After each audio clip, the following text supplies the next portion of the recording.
Merciful, the All-Merciful. Alhamdulillahi Rabbil Alameen. All praise and thanks belong to Allah. Wassalatu wassalam ala Rasulullah Kareem, and may peace and blessing be upon His beloved Prophet, His holy Prophet, Sallallahu Alaihi Wasallam.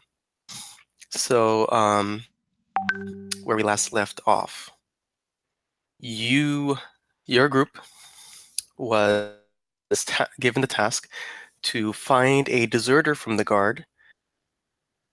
Multiple things. Find out why he deserted, stop this infection to prevent anyone else from deserting, and bring him back alive best, but dead is acceptable. This person's name was Leondov Van Kasserken. As your group went, one of your players, Running River, he decided that he's done with helping the city. He just wants to help his people now, and he left. And the rest of you proceeded, and on the way there, you were confronted with a doomsayer, a man who was spouting out things at the end of time to come, that Corvosa's time is at hand, everything is going to be destroyed. And he actually went to Abdul Malik himself, and he went to Abdul Malik himself and tried to grasp onto him, but Abdul Malik would resist when Zolta grabbed him to hold him down. Seeing that this man was actually very filthy and probably, alhamdulillah, he was protected from that.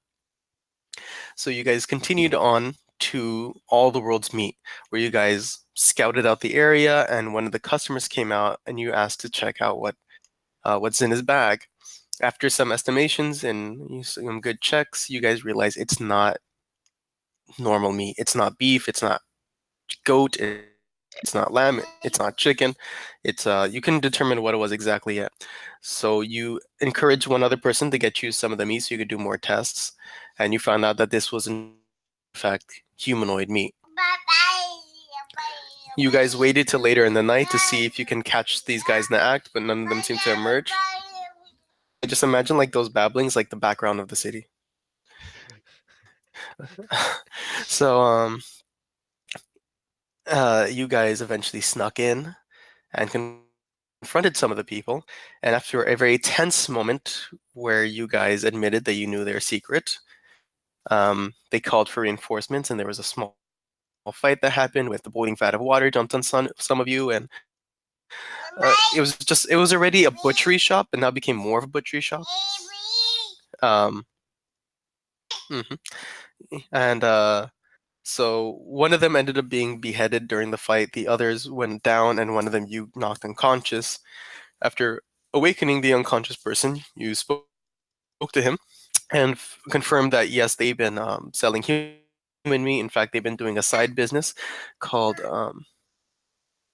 where they've been basically doing a hitman job. They've been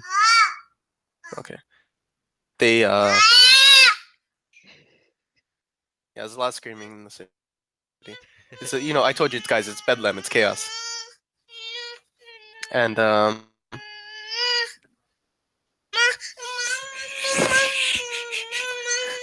sorry about this. He normally is not awake at this time.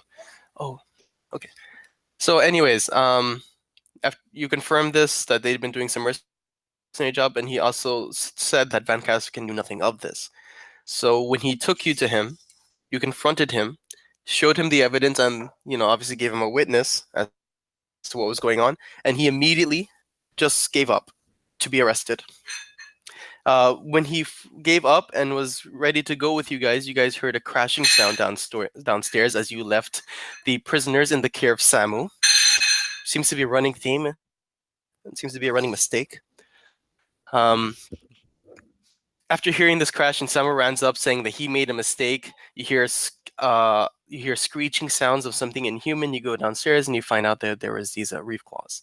Anyways, you take care of the reef claws. You find extra loot. And you are on the way back when the imps and the house drakes take to the flight, and you guys end up having to deal with the situation of that and being assisted by the house drakes as the imps attacked you. Eventually, you made your way back to the barracks. You guys crashed for the night, being completely exhausted. Leondov and Kasserkin was given to the authorities and was taken away, while the rest of you pretty much just passed out from exhaustion.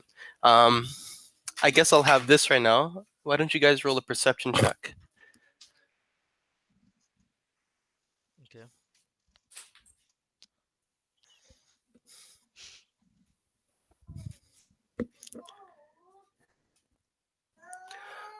Okay, I just have Etu's, Zolta's. What's the Oh yeah.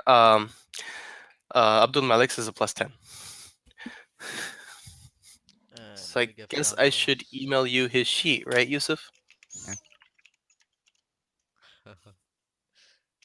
That's Samuel. Oh, mashallah.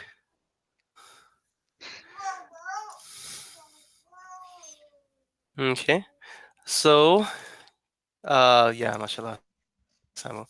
So, Etu, yeah, pretty much. Just wait, Etu, why did you roll twice? Oh, both of you, Abdul Malik. Okay. So, Abdul Malik hello. But that's what you just cut off. wearing and just crashing onto the bunks. You guys are pretty much in the regular guards barracks, like no special treatment for you. They don't have any extra rooms really, and people are coming in exhausted. Some of them bloody. A lot of them sweating, tired, and then some of them shifting off and going back into the city. And you seem to notice that there is one person that doesn't really seem to fit in with the rest of the guard.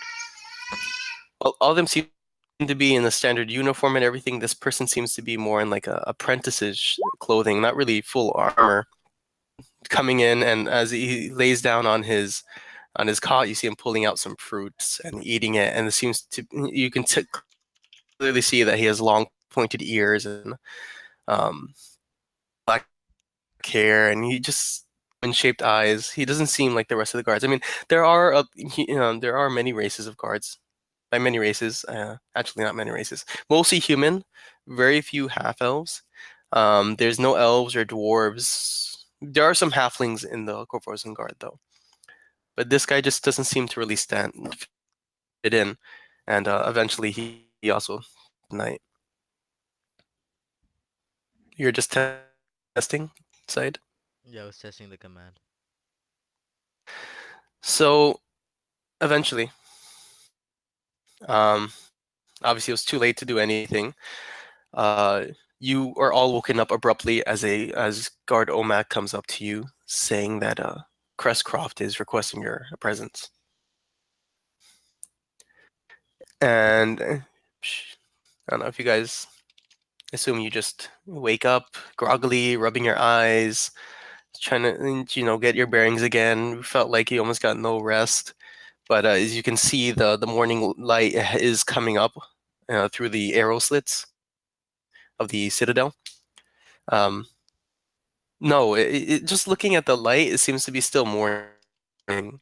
So you guys did get some rest, and you guys can prepare your abilities for the day as well. So, um, you're led back into the office of Crestcroft, and he sits you guys down, and you see like he's looking a little better, like he himself got some rest as well.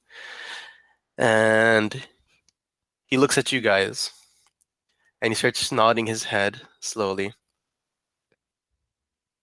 Okay, you're already actually Oma, and then I guess guard Omak was just waiting till you finished your you and Abdul Malik finished your salat, your prayer, and then he requested you guys to come.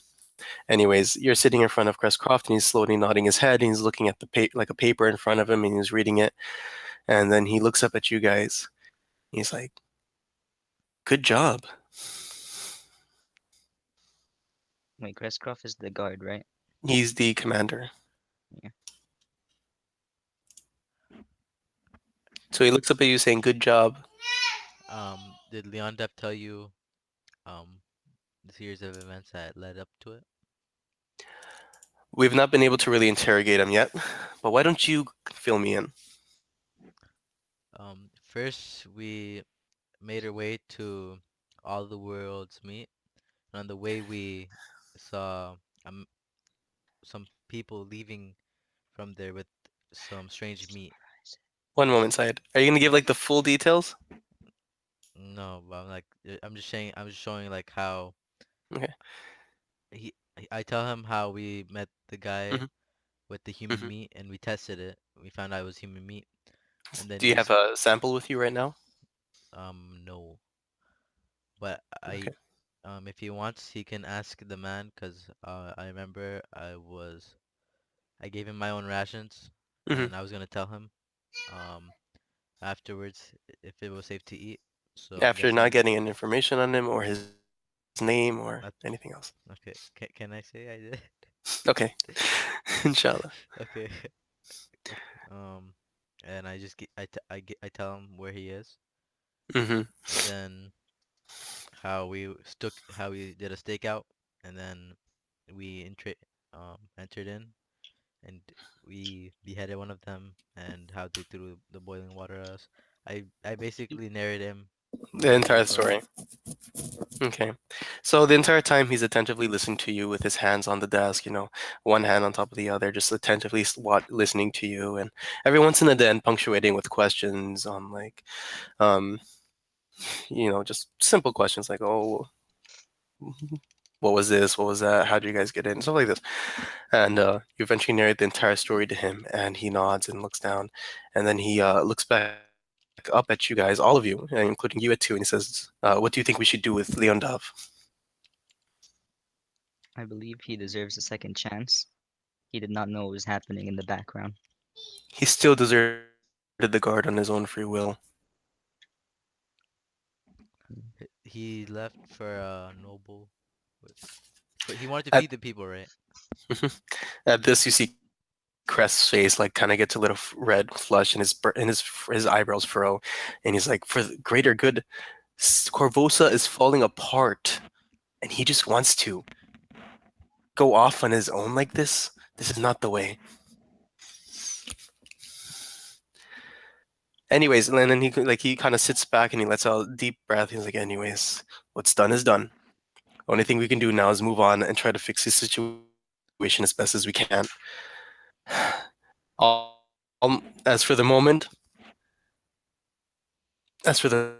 moment, I have no assignments for you, but I need to. Will you guys be staying here in the barracks? Or is there anywhere else you're staying that I can contact you from? What Did did he he He's say say basically about asking for the? your information in case he needs your help again. I don't know if he's asking, are you guys going to stay here and sit at the Volshinek and just stay in the barracks, or are you like going to try to go back to your homes or wherever else you're living? I say I'm intrigued Oh, and and by curious. the way, you realize at this point that Samu is not with you. Huh? no, No. no, not like this. Um, He did, does when you looked at his bedding, it was completely neat and folded, and so like as if does no one slept there. Samu being me? Brother, Yes. I tell him that we told him about the body, right? I want to find out more about what happened. I can't just leave it be. Yeah. You tell Commander Kriskoff, right? Yes. He's like, that's after you tell him the details and everything, he's like, I fear there's much more going on in the city than we know right now, and I don't have the manpower to deal with this. If you do find anything though in your um in your travels and in your assistance to the city, just be sure to report it to me and keep your eyes open. As for now, try to keep safe, try to keep low, and if you can, try to help wherever you can. But if I need you again, I will call you back to the Citadel. All right then. What about Abdul Malik and Ato? I'm sure you all give her like where are you gonna okay, just you yourself, Zolta, where will you be staying? I'll be in the Majid. Okay, Masjid Nur. Etu? I'll be taking a walk Abdul around Malik the will also be area, in not Majid. like Just a casual stroll through a riot field city. the entire, even the area that we're in. This seems to be more in control because it's closer to the Citadel. Even Okay, right now, the entrance square, which is this little semicircle right here, that itself is mostly in contained, and there's still business going on in traders, but it's a lot more um, regimented and can watched over. can I restore the missing strength I have by resting? I have one strength missing, I think. You have to rest for one more day. You already rested. You can't just go to sleep No, immediately after waking up. no. And Abdul Malik, I guess, will join you, Zolta. Yeah, that's what I was typing. Okay. So let me just quickly as my slow self can do it, send the sheet to Yusuf finally. And okay. So what do you guys do in the city? Do you go shopping or what? You don't have to tell me everything you buy. You could just tell me you go shopping or whatever, and then text me or type me whatever you buy or something like this. This is just time according to Pathfinder system, right? It's just you in the city. So you would go to the masjid, and what would be your job? What would you be trying to do right now, Zolta, while you're in the Right, masjid? right now I go to like the hospital sort of area, Mm-hmm. and The hospital wing, yeah. um, I I see if they need any help, and then afterwards, You now I have the ability to heal some, so yeah, I just want to go help out.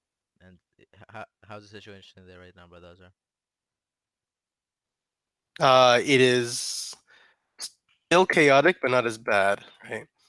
Um, Does it look like I would be like a nuisance if I try to help, no, or no, you quickly jump in and you start amending people, and you start using your lay on hands for those who are seriously injured. Other than that, you just use your normal heal check to try to save what you can, to save what uses you have, right? You're not really part of you don't really like the clerics have all these healing spells, and you have some abilities that help and assist. Basically, you're just like a glorified nurse right now. so I'll say I take off one layoff hands for today. Okay. And you you start sorry, you do this and you're helping them out, and obviously your hands sometimes get covered in blood, and you're helping people, and especially one of your jobs is to help move patients from room to room, obviously more stronger than some of the clergy here. But at the same time you're helping out and doing all this, like it's a very busy day for you. Moments of rest before a new batch comes in, but generally it seems to be just regular civilians, a lot of them from Parisian bloodline, and very once in a while like a noble, but they're usually given special treatment and put into a better area of the ward. And other than that, I mean, Abdul Malik, we can assume is spending time with you, spending time in the masjid, praying, meditating, this and that. Does Abdul Malik Hmm. does Abdul Malik does he frequent Masjid Noor or another Masjid? You do you ask him this? Yes, I see Well, because it's hard for me to. Okay, since his character's not here, I'll try. But he mentions to you is like, I don't really tie myself to any masjid. I just come and go as I please. I run around, and sometimes I'll go around to visit other areas and localities. He basically talks about him going out in the khuruj and in the path of Allah, constantly traveling and, you know, engaging himself in acts of invitations towards Islam. hmm And let's go to you, Atu. What are you doing? I went shopping. So you went very close by to Entrance Square, right? And you do see several of the shops there. Um, and if you remember from last time as well. So let's quickly pull that up. Okay. Which code do we have? So when you go there to the sorry, keep saying Entrance Square. It's actually Eodrid's Walk. Let me type that in. Where's that? That semicircle nearest to the Dovolchinek, right here. Down here, it's S14, No. right? And you look around and you see that obviously there's this post in the middle with a bunch of like advertisements, and there's this one big poster which are and it states the rules and regulation of Corvosa, and it starts saying simple transaction things like everything is to be sold for every used item is to be sold for a quarter of the price, everything's to be bought at full price. Basically, it's just standard purchasing rule with an alternate so that variation because of automatic bonus progression. Everything you're going to sell is going to be a quarter price. Because normally when you sell used things, it's half price, but we're having the gold even more. you get automatic bonuses. And you look around and you see some shops and you see a few people coming and going. This doesn't seem to be as busy as you remember it back then. Um, but you do see your old your old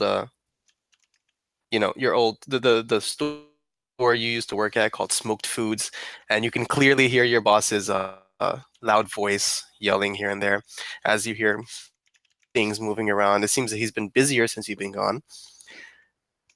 You see other stores as well. Galloping Ghost, which you know is for barding. You see a jewelry store. You see a tavern. You see a bookstore called Basha's. Doom and Gloom was this like fortune teller room. Hedge Wizardry, which is to bought purchase some small magical items.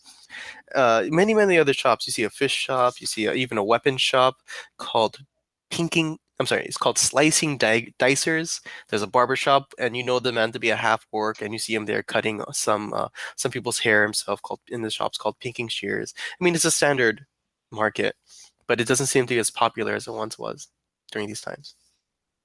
Okay, I just restock on. I buy some arrows and also I buy a dagger. Hello? Okay, that's fine.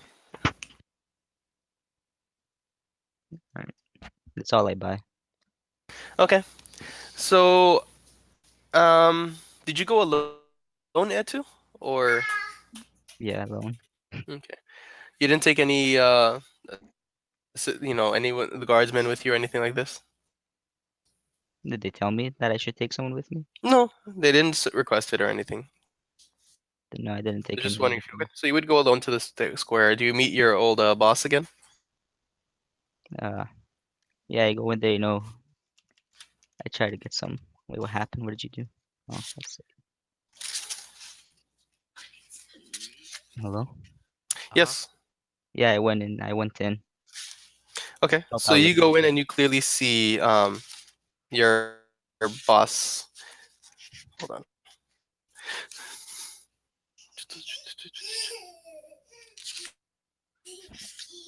Higa. So your boss, Higa, big burly man of Shawanti, and since like covered in scars, which or tattoos. No one really knows for sure, and he's yelling at all these waiters. And again, you see this um, this time in the back being carved up, but it's just normal animals, and he's selling. He's just yelling at all the waiters and everything, and he's in the back. And eventually, he looks out, and he's about to normally he tries to get the customers, not necessarily the most polite way, but he goes to look out, and he sees you, and he goes, "Etu." What's good, my brother? Okay, I will put my I hands up guess over that is you. the accent now. Where have you been, Etu? I've been busy outside helping the town. I've been busy in here.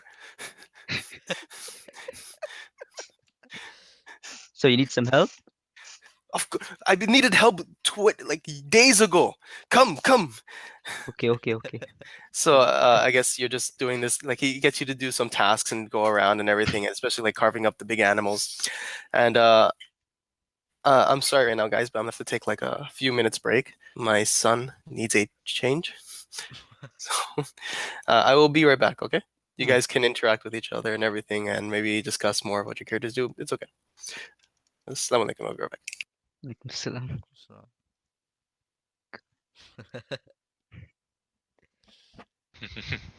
so I like the new accent. Hey, that's how I talk with the It's straight Shawantians, alright? Ugandan, okay? That's not how I'm gonna talk with you. He said try to be you from Uganda. No. Yes, that's what I heard. Hey, you're still recording. Why are you doing this? Speak on them, my brothers.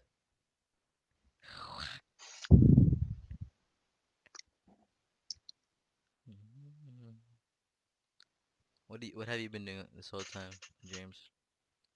I've been doing backstory stuff for me, just tidying it up, Mm, thinking on what beliefs I should have and what other stuff I should be doing. Really? I like that responsible. Unlike anyone here. Responsible what? Yeah. Maybe. Oh, well. It's just trying to find something else to add. Hey just to James, give me more. if there's anything we say, like it'll probably be in Arabic or something that you don't understand, just ask. Uh, I remember little bits, so it's just thinking, okay, that's probably what that meant. I can get the gist of it. Yeah, but just in case, because I don't want you to be thinking something and then. Oh yeah. If there's anything like important that you Mhm. say, I'll ask, but otherwise it'll just be like greetings, which I know some of them, and the rest I can extrapolate, Context clues. All right. or curses and that sort of stuff. I don't think this. It's like maybe 10 words that I can remember off the top of my head, and none of them are important enough. Let me hear them. Let me hear them. Habibi, yalla. Yeah, like I said, I know very little. I remember very little. Salam alaikum, alaikum salam, which I probably always say wrong, but who cares? Jabal. You say it better than Um, most. yeah, that's about it probably. And then I can't remember counting either. God. But grew up learning 5 languages, so being able to remember that much is a gift for me. Wait, so how many of them do you actually still retain? I know English off by heart. French, I've got most of it still, but a lot of it's missing, and a lot of it gets confused with Spanish and Italian. And then I did Scottish Gaelic and Arabic as well. So Why did you take 5 languages? I'm just curious. I traveled a lot. So I lived in Dubai, I lived in Abu Dhabi, I lived in the UK, I've traveled from England to Wales to Scotland, and then I lived in France as well. Alright, can you guess where each of us are from? Ali Rashid would be probably. Oh, hang on a second.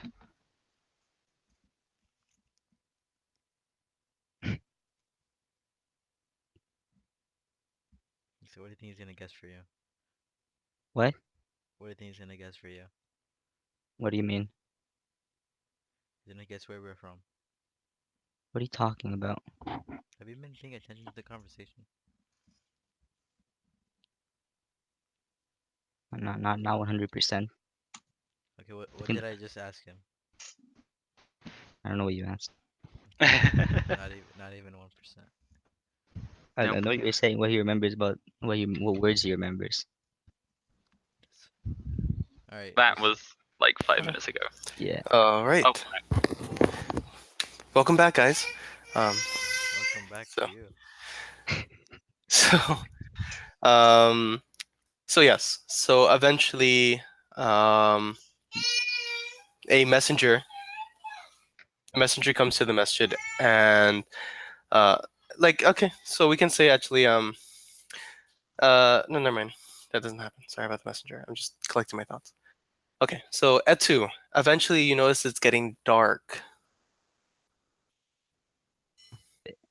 I try to head back before anything happens. Back to where? The guards. Okay. You know where everyone else is. Hmm. You head back to the guard station. Where do you head, Zolta, or do you Hey, stay? did he give me an extra meat? Oh yeah, of course he does. Wait, what time is it right now? Like It's late? getting dark. It's like, okay, it's after Maghrib time, after sundown at this Okay. point. I just prepare some food for the poor, and then for like some poor come Hmm. every after Maghrib. Hmm. I just prepare that food and then I go to the guards. Okay.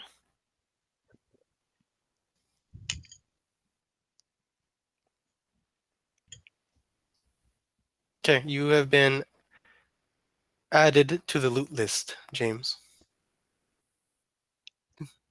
Did they yay! who sent it to you? I sent it to him. Okay. Okay. So I'm sorry, you said you head back to the Citadel Volshinek? Yes. Okay. Uh Abdul Malik goes with you, and you guys rest again for the night. Nothing seemed too crazy. Yeah, there was Eodred Square and the masjid obviously were there, and on the walk there you guys took the seemed to take the main path, which seemed to be mostly fine. I mean, here and there And there you'll notice like people running back and forth and the guards chasing here and there, but far beyond your reach. And obviously they're going faster than you are in your armor. So you guys rest for the night and relax for the night. And yes, Etu, you lose that last point of strength damage. Okay, I'm free. Just wait for the next day. And you guys again wake up from a calling, and again he finds Zolta and Abdul Malik praying their salat, doing their prayer, and he's waiting for them. And eventually, when he after he tells everyone else to go, and he's waiting for you guys, when you get up, he comes to you, Zolta. It's like that was salat, right? That was prayer, right? Yes. That was Fajr prayer. Oh, okay. Interesting, interesting.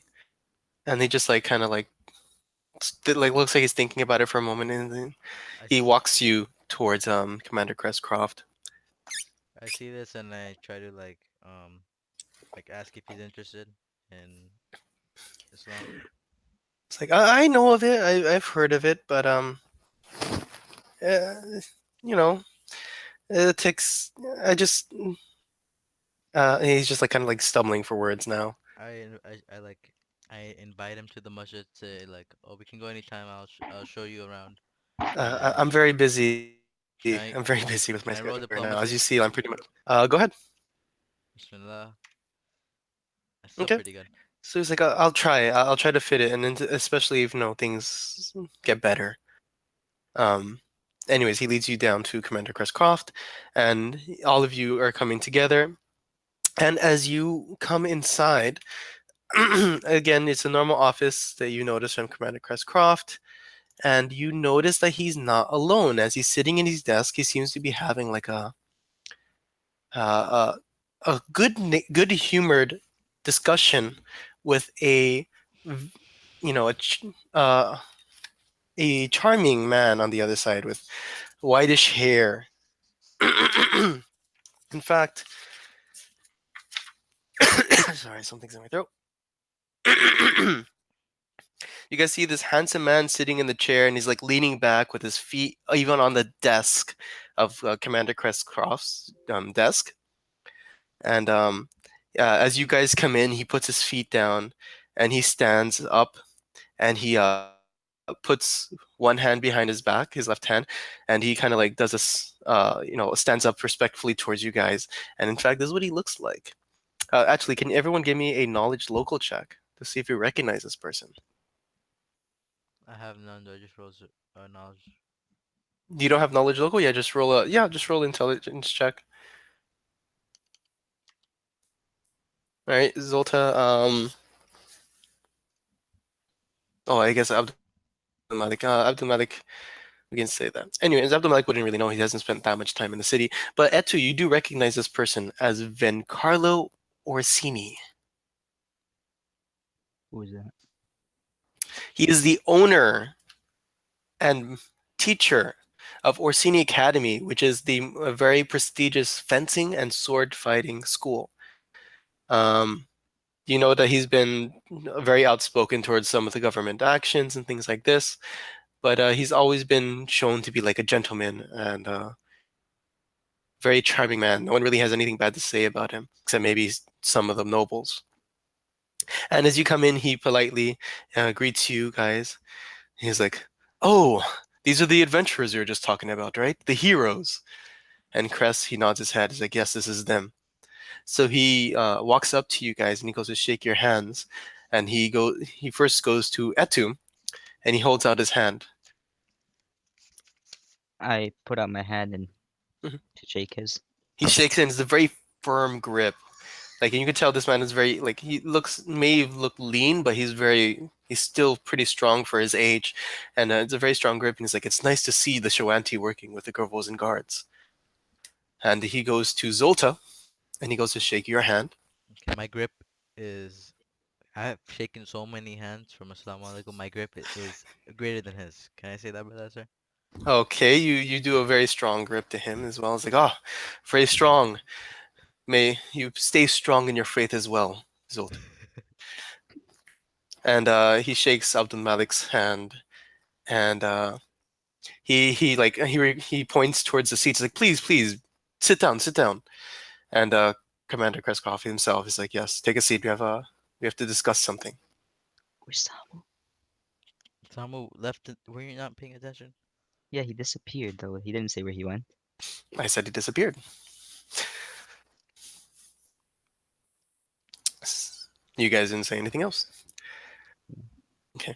So, as you guys are sitting down, you hear a knock on the door as well. And Van Carlo at this point is still standing, and you're sitting, and there's one open chair. And he's about to sit when you guys hear a knock on the door. And Commander Crestcroft, he says, come in. And James, why don't you tell us what walks in? So in walks a young half-elven man. No armor on him at all, just very But loose-fitting clothing, right? Yeah, Okay. loose-fitting clothing. I said no armor, but there is clothes. Loose-fitting clothing, no weapons on him either. It just wraps around his hands and is sort of very childlike in features, but has obvious scarring on his face. And it's not pronounced scarring. It's enough that in general conversation you won't notice. Just a little, tiny little nicks and scars from what looks like a troubled childhood. Mhm. And that's about it. He's young, half elven, as you can see from his slightly pointed ears, but they're not incredibly pronounced like elves, and his mismatched eyes, one silver, the other yellow.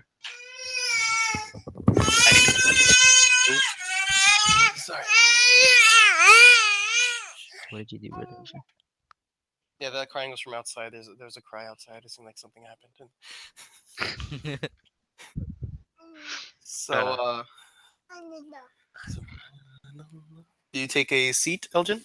Oh yeah, Commander Kriskov, he points to the chair, open chair, and he goes, sit. I walk in, bow, and then just take a seat. Okay. So, I keep saying Commander Kreskov. I need something shorter. Just say CCK. CCK. CCK. He looks towards the rest of you guys and is like, so first I think there's some introductions in order. This, he points to the taller man. He was still standing at the point, just at attention, respectfully. He's like, this is Van Carlo. Me and him are very close acquaintances, as he's been very big help to the guard and helping with the morale of the citizens and keeping me abroad of what's been happening. And this, at this point, motioning to the half-elven man that just came in. Did you sit down, or? Yeah. Okay. Sitting next to you guys. In fact, I don't know who you'd be sitting next to. Probably. Just on the end. I know, but Yeah. I'm thinking who would be sitting closest to you. From the point of view, Commander Crestcroft, it's probably going to be like. I'm just going to say this randomly. Etu, Abdul Malik, and Zolta, and then you, Elgin. So he goes, "This is Elgin. He is a." He pauses for a bit. Recruit of the Corvosan Guard, and he's not yet earned his colors yet. But we feel that this would be a good time for him to really prove himself. And as to keep him safe, I would like you guys to stay with him. I shake his hands and I introduce myself as Zolta. Elgin shakes your hand as well and says, Elgin, respectfully. But that's her. By the looks of it, do I know if he's like Muslim or not? There's nothing you can tell that would point to it. Anything that tells me the other way? You that would no. I guess you could give me a perception check, but that's more like a sense motive, I guess, to really understand the person. Yeah, nothing. So very hard very hard to tell. But I can tell he's not Muslim because I've seen enough Muslims. Okay, that was kind of bad. Anyways, um, so Commander Crestcroft, CCK, he continues. So he looks towards Van Carlo and he says, "As much as I would enjoy continuing this conversation, I fear we just don't have enough time. Then he looks to the rest of you guys and he says, Van Carlo has learned something that could degrade into sanctions, embargoes, or even war against Cheliax if we don't act now. Man named Darvain Geos Ampre. You want me to type that out for you? Yes, Sure. please. Yes, thank you. Okay. Uh, Darvain Geos Ampre. I did not type it apparently.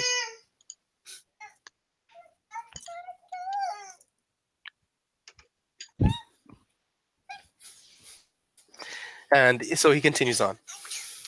He's an ambassador from Cheliax, whose disdain for Corvosa is well documented, even though he's taking great pleasure in what our city has to offer. Sorry about that. So anyways, continue on. Even before this civil unrest, this man was ready to recommend to his government a sanction on trade or even perhaps an embargo. Vencarlo has learned through his own considerable sources, he looks towards Vencarlo and Vencarlo just nods, that Ambassador Ampre's actual goals are to undermine Corvosa's economy to the point where he could buy up large portions of the city from desperate landholders. Anyways, he plans to establish himself in a position of power here before advising the end of the sanctions with his allies in Cheliax. Basically, he wants to cut ties and make very bad relationships between Corvosa and Cheliax. And he continues. We can't let his bias or personal plans hurt Corvosa, yet neither can we make drastic action. Not only would killing him be wrong, but it'd simply be a martyr in Cheliax's eyes, and will make things even worse. Fortunately, he does have a weakness. And he looks again at Vincarlo. Vincarlo kind of like charmingly gives a smirk, and he looks towards you guys. Vincarlo has learned that Ambassador Ampre has been making a fairly regular visit to a place in North Corvosa called Eel's End. You guys can give me a knowledge local check on that. By the way, in a city, there's going to be a lot of knowledge locals. For those who are native to the city, I'll just give you a straight up intelligence check. Oh, intelligence check would be worse. Etu. And Abdul Malik would actually know this too. At Eel's End is a very how do you say? It's you guys ever watched Star Wars, the first one? No, I should say the episode 4, Yeah. where they go to when they go to that bar, and Obi-Wan Kenobi says it's a hive of scum and villainy. Yeah. Yep. Yeah, basically that's Eel's End. This is one of the most like, it's in the old docks in Old Corvosa, right? And it's actually a collection of old warships that are just like latched on together and making kind of like a club slash warehouse slash just area of depravity. And yeah, it's just like where all the most notorious people go, and unfortunately they do pay their taxes to Corvosa, so the guards can't really stop their businesses. Because you see, Corvosa, what they actually did, Elgin, is in order to, they realized they couldn't prevent crime, right? And this is a completely lawful neutral city. So rather than stopping crime, they, you know, legalize it, but they put restrictions to it that you can only do certain crimes, and you have to, whatever gains you get, you have to pay taxes to the city. Okay. So it's kind of like a sanctioned thieves guild. But this isn't really the thieves guild. This is just a very bad place to be. And he continues on. He's been making these regular visits to Eel's End, a den of vice run by a dangerous man known as Devargo Barvasi. Barvasi.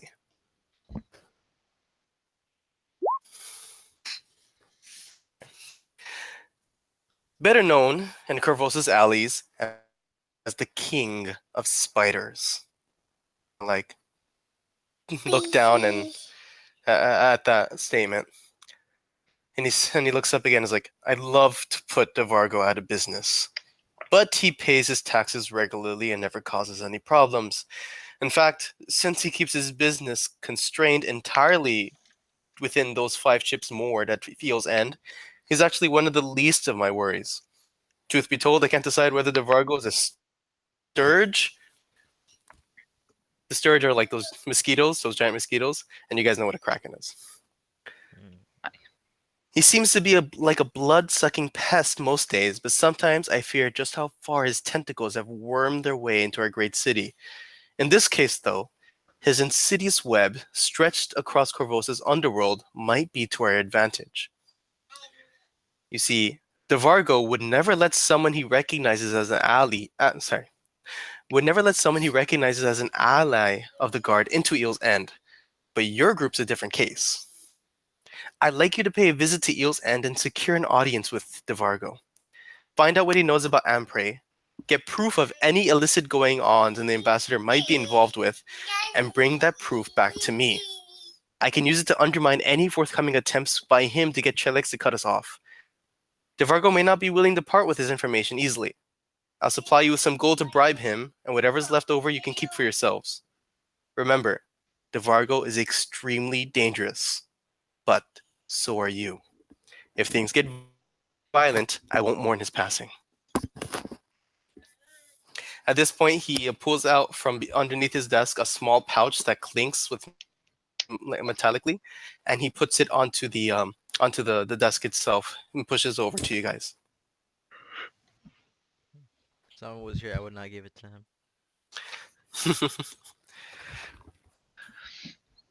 Elgin just waits for one of you to take it. I asked for everyone's opinion. I'm fine with it. I decided to give it to Abdul Malik. Huh? Okay, so Abdul Maliki takes it and he opens it up, and you see his eyes widen, and he just like closes it up again silently, and he just nods. Okay.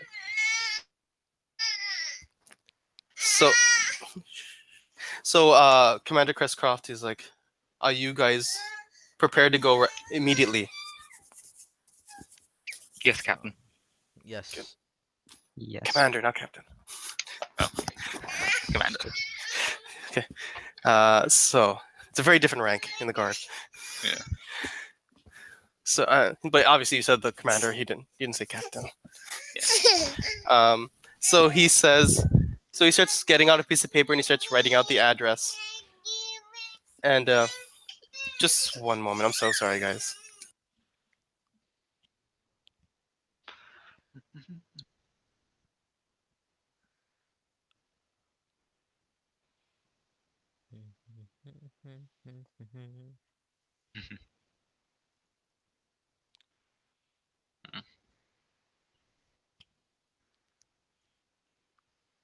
This is not the way.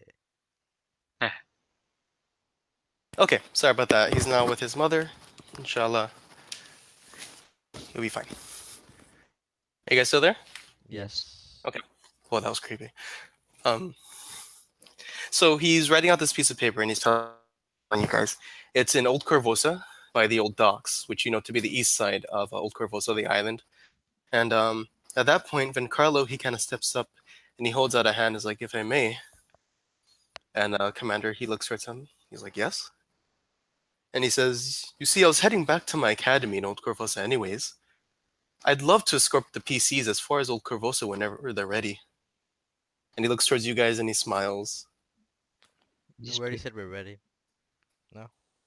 I know, but you say you're ready. It's like, yeah. So he, good. So you guys get up and you start getting ready to go. And Vencarlo, he heads out with you. And it's a long walk throughout the city. But most of everything, like the rides have really quelled down since the first days. But it's still not, I would say, a safe place. You have something, Elgin? I'm just saying. Okay. So you get your belongings. So what do they see you taking with you? A large longbow and a bunch of arrows, and then a backpack full of fruits and other things and equipment that might be needed. Okay. By the way, the freshest fruits are not in Eodred's Walk.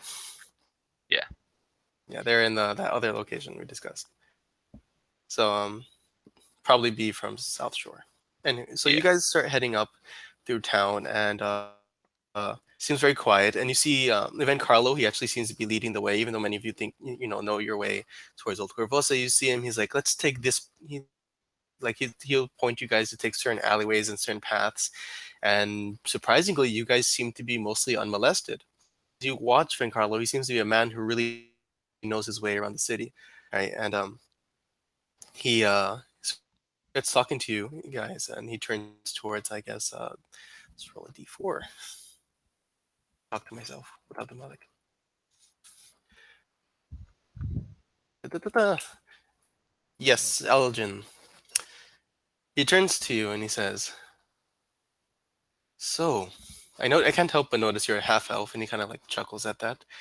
It's like, who is are any way related to Do you remember the name of the elf I gave you? Which one? Hang on a second. Ugh. Where's it written down? Purshal. Pershal. Are you related to Pershal by any chance? I'm sorry, sir. I wouldn't know. Ah, okay. Sorry about that. No problem. But it's a It's nice a bow you have. happenstance. Yes, my master gave it to me not long before I was taken in by the guards. Mm. I've kept it safe and maintain it daily. At this, he pats, and you notice that on he's just wearing like a normal, like loose-fitting T-shirt blouse. It's kind of open with a V-neck, and some like I guess like swashbuckling pants. And he has a black glove on his left hand, and he kind of pats towards his waist where you guys see a rapier, and he says, "I'm more of a sword man myself." This is a fine art, but I learnt this for showmanship, and Hmm. showmanship's better with a bow than a Well, rapier. I hope you show to the Commander Crestcroft that you're more than meets the eye. And he like smiles at this, and you get the hint that you know something something else is behind there. And he looks towards Zolta, and he's by the way, this entire time you guys are just walking. So I know naturally it would bring someone of the faith to help out the city of Corvosa, but really, what is your goal? Um, to I don't think I want to tell him about my whole story. Hmm. You know, So I just tell him I'm just here to find. I'm just here to help people out and fulfill my duties. He kind of like pauses for a bit and looks at you quizzically while walking, and he says, "A very noble goal indeed. If only everyone could be so selfless in these times and days. Fortunately, everyone is just out for themselves. And from what I understand, there is some selfishness in Islam as well, but to help others, you help yourself, correct? Um, to By help. helping others, you help yourself, correct? Yes, that's It's a noble I'm idea. sorry. Yes? You have a question? I'm sorry.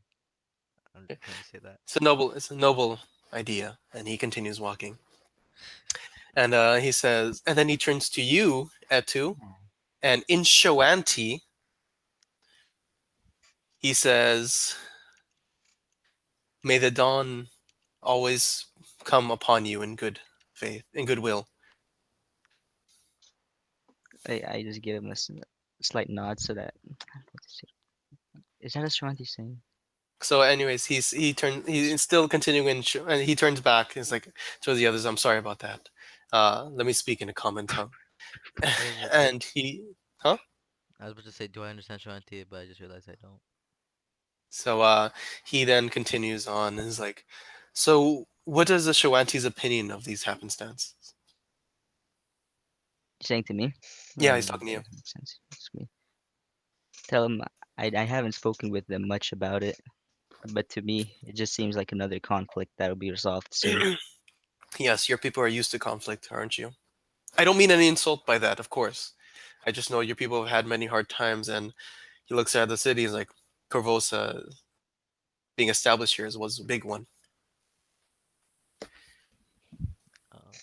Hold on, brother. Sorry, I'm looking. Where would I find the people? I What? found him. Full of what? What's this guy's name again? Bencarlo Orsini. Oh, that's how you pronounce it. I questioned him about his fighting school. Ah, yes, and you see, like he like brightens up. It's like one of the finest academies in fencing and swordplay. I myself am a teacher there, though I'm getting towards the end of my days. And he smirks. What are you interested in in swordplay? Um, I have my axe out, right? Yeah, you have your axes on your back, but he still asks you. Okay. It's, it's like asking, I don't know. It's you're basically now talking about his shtick, if you will. Yeah. So he's That's his interested in. thing, fencing and swordplay. I take out my axe, like you know how you move it around and it kind of shines a little bit. Hmm. I say I'm more into. I was once interested in rapiers, but since then I'm more interested in dual wielding axes, and I like flip one of the axes and catch them. But that's I'll give me reflex save. no, but that's no, no. Yeah, seriously. Brother, please No, I'm do serious. Reflex hero save. point. Here, I'll use a hero point if I mess up. Oh my god. Reflex. It says total plus 4, so I just put. Here we go. Here. Blazer, what happens? Okay. So you throw it up in the air, and you go to catch it, and it kind of fumbles for a Hero. bit, and then you quickly grab it again. It's like, huh. No, And hero point. Hero then point. Carlo, he gives like a heart. Oh, use a hero point. You said before. Uh, Yeah, I said you here. already I'm gonna use a you hero don't point. have. Wait, do you? Yes, Wait, you do. Yeah, if you usually. say the hero point before you roll is very different than after you roll. Yeah, I said. Okay, so that actually is 17. So you catch it, and like it seems like right at the last minute when you're not gonna catch it, you definitely grab it and you turn it over. And then Carlo, he looks at you like with white, like surprised eyes, and he gives like a hearty chuckle, like, very nice. For a minute there, I didn't think you'll catch it. Okay. But if you ever interested, please come back to my academy. Brothers, is Yes. it like I might actually consider it, brothers, sir. Hey, Well, actually, what? I might actually consider it if I Yeah. ever want to switch my weapons. Hmm. So like, please come. So he continues on, and he tells you about a little bit of swords. For instance, like I'm sure many of these guys, like he tells about techniques. There's this style and that style, and he goes on to talk, and then he moves on to So, he also talks about the city and the lifeblood and how much even though Corvosa wasn't perfect before, he kind of wishes everything would kind of go back. But and he says maybe this is just an opportunity for something better to come. Then he right. looks up hopefully, and he goes on to talk about even philosophical things with you, Zolta, and religion and faith. And he seems to be like really, trying to like talking to all of you and getting to know you guys. And eventually, you guys reach to Old Corvosa, which let me go ahead and ping that on the map. This is the main bridge right here. Yeah.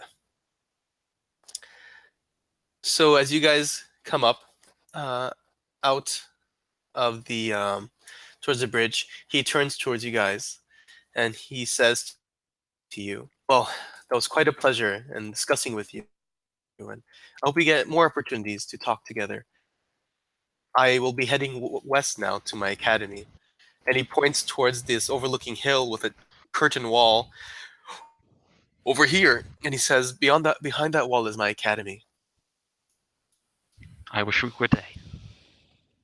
What did you say? I wish you good day. Oh, I heard. I thought you were speaking a different language. Yeah. All right. So okay. So he goes off and he bids you adieu, and he sees you, he goes off on his own towards the west, and he says, Eel's End is towards the east in this area right here. In fact, let me go ahead and show the new map marker. Yay. Layer token S3. Okay. Can you guys see it? Yep. Yes. Okay. What? Where? S3 Oh, there. Eels End, and it's even been added now to the list on the right. S3. Yeah, there's gonna be a lot of places. It's a big city. So you guys start heading over to Eel's End, and as you get closer and closer, you can hear a lot of bar, like you passing a lot of areas that seem very, as well as the people around don't seem so friendly. As you look into some, you hear from some buildings like bar fights going on and glasses breaking, and you see some very not so what's the word I'm looking for? Not so chaste women on the sides of the street waving at you guys as you walk by. Right, you guys seem to have even entered like a completely different area. This is the lowest class and very, like, yeah, you guys get the point, right?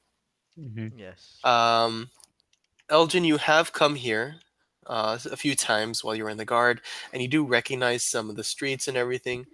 But yeah, Zolta, and notice that Zolta and Abdul Malik are not looking up; they're just looking down at like their own feet as they're walking. Okay. And except that too. And you continue on, and as you round the corner, the sprawl of light and sound marks, like this like growing sound marks the approach as you turn the corner, and you look upon it, and it's at the docks, and at the docks is like these 5 old warships sprawled together. In fact, let me try to move your characters onto the map. Well, not really Yay. the map, but like a depiction, I would say, of that, of course. So let's go to Eel's End.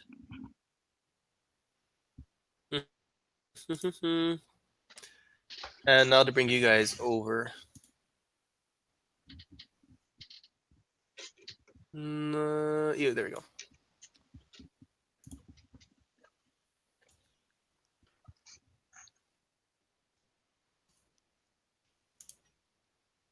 Is this it?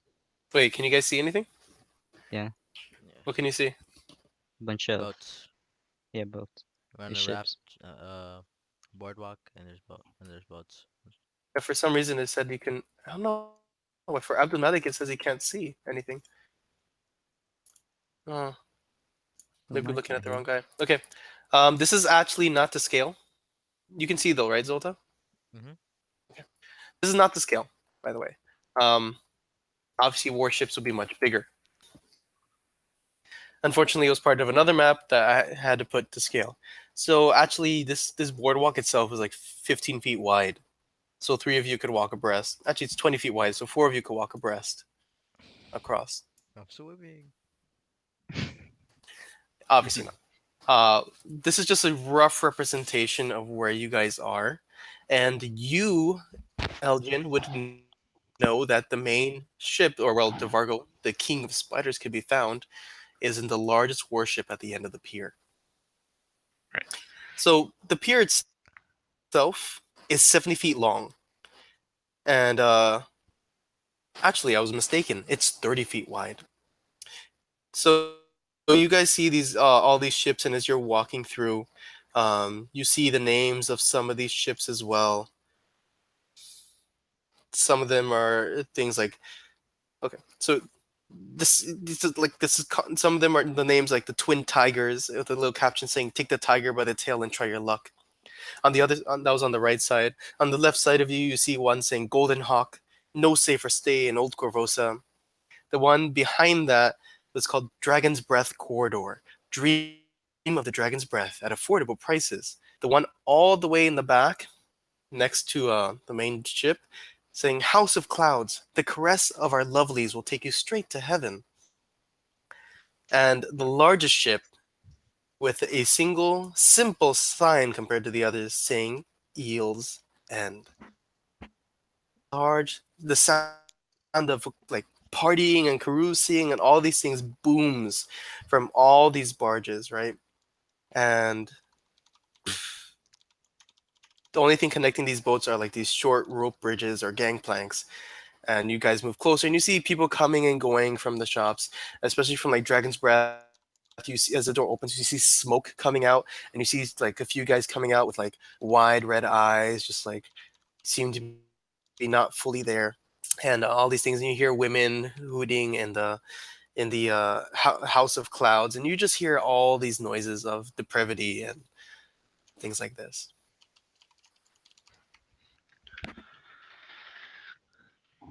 So Zolta, you look back to your allies and you say, "Can we like what? Can we? Establish. Yeah, go ahead and do that." Okay, I asked. Let's establish exactly what the plan is. My The plan was plan to, is yeah, go on. to meet Divajo Bazia, get info on the ambassador using the money that was provided or other means, and then leave without much ado. And if he causes any trouble, we can hurt him, right? We are to use as little force as needed because he is still important and the guards will not directly move upon him. But if he does anything illegal, we can, as long as we have proof. All right then, let's go. Okay. So you, as you're walking, you do notice that amongst the regular people and on top of the ship itself here, there are people like cavorting around and everything. And you see walking around these people that look to be just surveying the crowds and with a weapon on their side. And obviously, there seem to be some bodyguards. Um, Elgin, you would know that inside the captain's deck of the ship is probably where you can find the actual Devargo. All right. I'll spread the news to the party, saying it is rumored that Tavajo will be found most likely in the captain's quarters at the top of the Eel's End. I believe that we should find a guard or bodyguard that might be able to gain us entrance to there. You do see guards here and there. There's even a guard here by the deck layer. There's a guard here at the entrance to the ship itself. There's guards like everywhere. Hmm. Basically, looking for a bouncer. Yeah. Okay. So there's no real bouncer. They just seem to invite everyone. But as you come towards the pier, you see this guard close to it. Doesn't really stop you. He's not really here to prevent anyone from coming. They seem to be more here just to make sure no one gets out of hand. Yeah. So we don't even need a guard, a bouncer. Hmm? So we don't even need a guard or, bouncer or something. Yeah, but we'll probably need one to get up to the higher VIP section where Devajo We can, is what I believe. maybe we can use the money, if we need to. Hmm. So, can we try to go like far as we can before anything Okay. happens, brother? Go ahead and start moving your characters. By the way, when you move your characters, use the mouse so step by step I can see which path you're taking. I mean the air keys. I'd assume pretty much you're not in the water unless you really go far out there.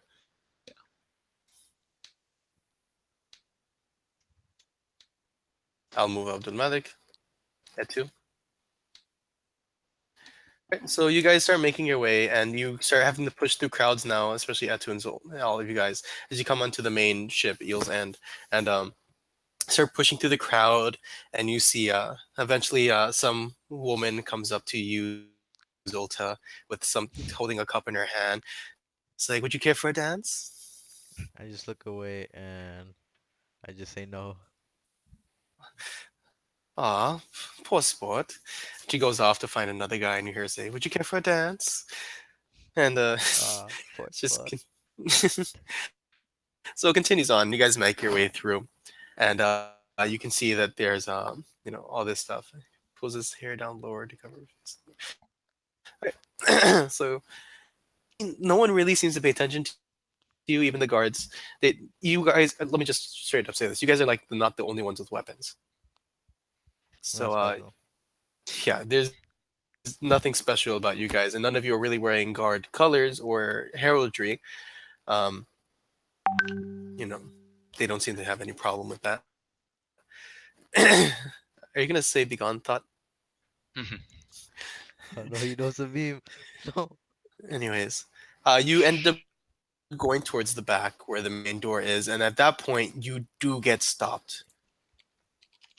And he kind of holds up a hand, one hand towards you, one hand on his weapon, and he says to you,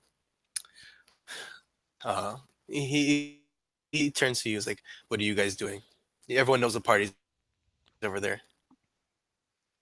We need to speak with Dar.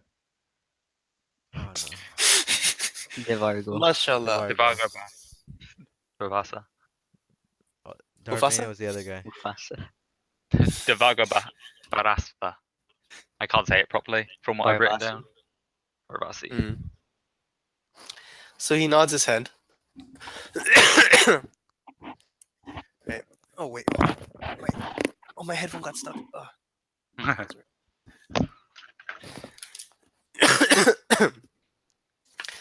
So anyways, he nods his head and he rasps his hand on the door, knocking on it a few times, and he opens it up for you. Don't cause any trouble, or trouble will find you. Or what? And let's now get to that now. So you guys are opened up into this room, and let me describe the room before I tell you show you the inhabitants. Right. So this large room seems to have been a captain's cabin, but it's obviously been converted into some kind of throne room of some sorts. The walls are thick with spider webs, and in it you see scuttling little spiders as large as your fist, but most of them much, much smaller, right? And these spiders seem to be content to just stay in the webs and not really bother anything around. And the only really furniture in this room you see are these two oaken tables surrounded by chairs and this wooden stage on the back supporting a large leather chair covered in cobwebs and scampering spiders. You guys see a narrow door standing into the port over here. Can you guys see that? Does her? Which one? Yeah. Can you get rid of this thing? Like it's blocking a shot or Yeah, something. that's actually a mast, a pole that's supporting in the middle. Yeah. That it's supposed to be there. Okay. Yeah. So we've got a door there and a door behind us. Yeah, the door you just came in from, which closes behind you, and the sound from outside really seems to shut off and quiet down a lot. And middle of this mast, you guys do see a bird cage hanging. The bird cage is a small house drake. Unfortunately, you are not alone in this room, as let me go ahead and show all the other inhabitants. And of course, we cannot forget the Vargo himself. But those can I ready an action just like in case before anything? If anyone ever attacks, like a ready an attack. So, okay. So you guys do have you guys see all these people in the desert seem to be playing cards and other things, and they're just like enjoying their things. And then when you guys come in, they kind of like, you guys ever heard seen like the shows or everything, like the record scratches and everyone just stops, gets quiet, and stares at you? Yeah. Mhm. Yeah, like that. Obviously, it's a very smart idea, Elgin. Yeah. So you do see all these people that they were playing converted, they stop and they look at you, and you see DeVargo kind of like look up and brush the hair off his face, and he seems to be like glittering almost his hair, not like glitter, but like spider webs are in there as well. And he looks at you guys in like a very calm manner, and he says to you, "What are you doing in here?"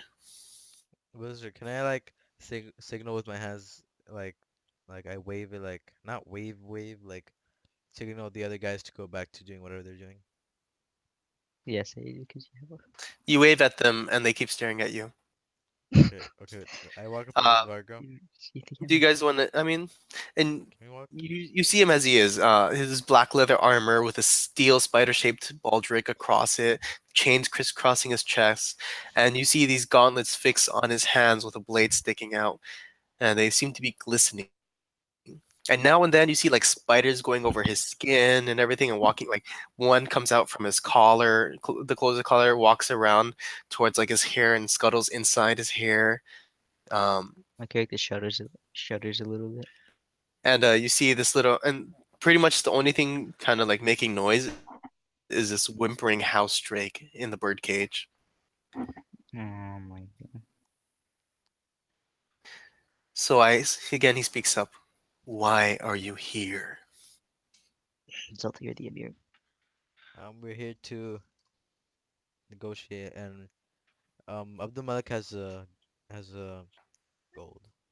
So I say Abdul Malik brings a bag and like But why are you he like shakes it around, to show that there's gold in there.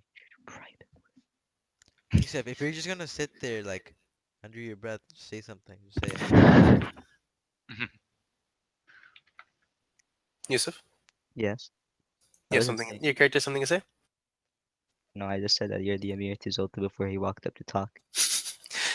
Great idea. Um. So, Mhm. um, he looks at the pouch of gold, and he looks at you guys, and he like a small like smile creeps onto his face, kind of like a predator will look at prey, and he asks you guys, how can Devargo assist you? We are searching for information. For what? Information. Ah, so you've come to the House of Webs for information, I see. And he kind of like sits up in his chair now, and he like stretches out his shoulders, and he gets up from his chair and looks at you guys. So, what kind of information?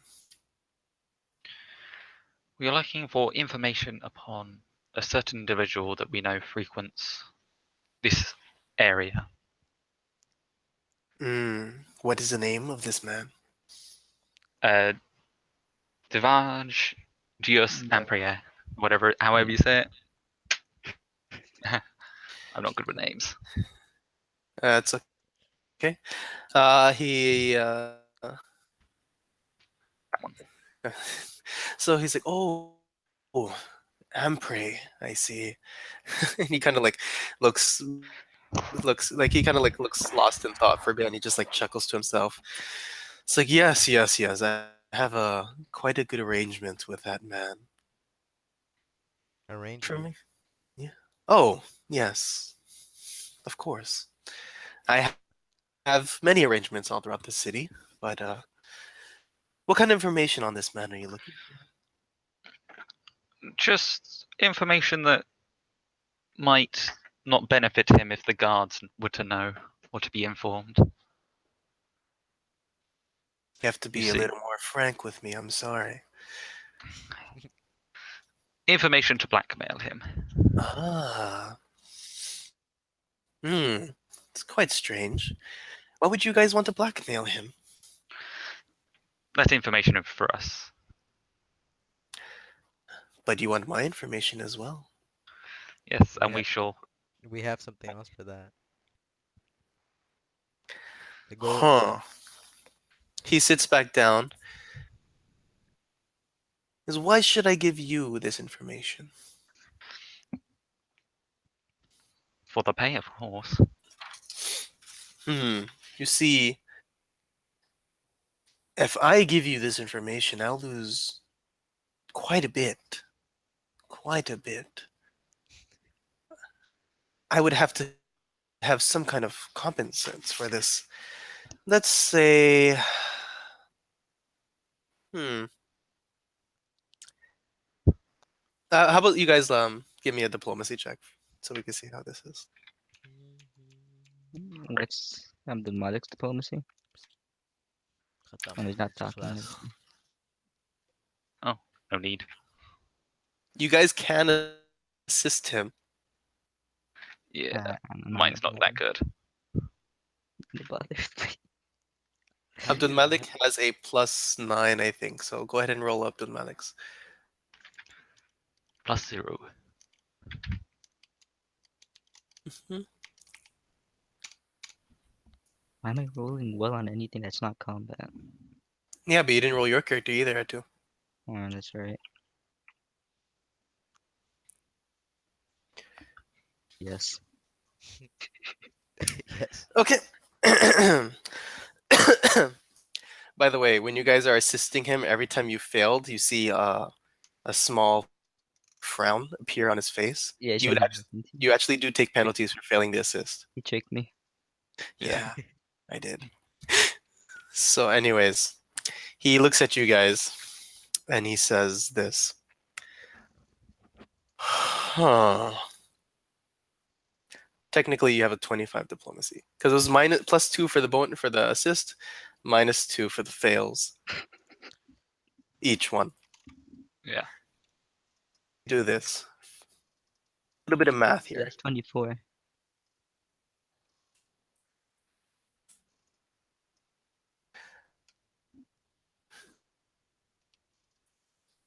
Okay. He looks up and he says, "Hmm. hmm, I'd be willing to let this go for about 750 gold pieces."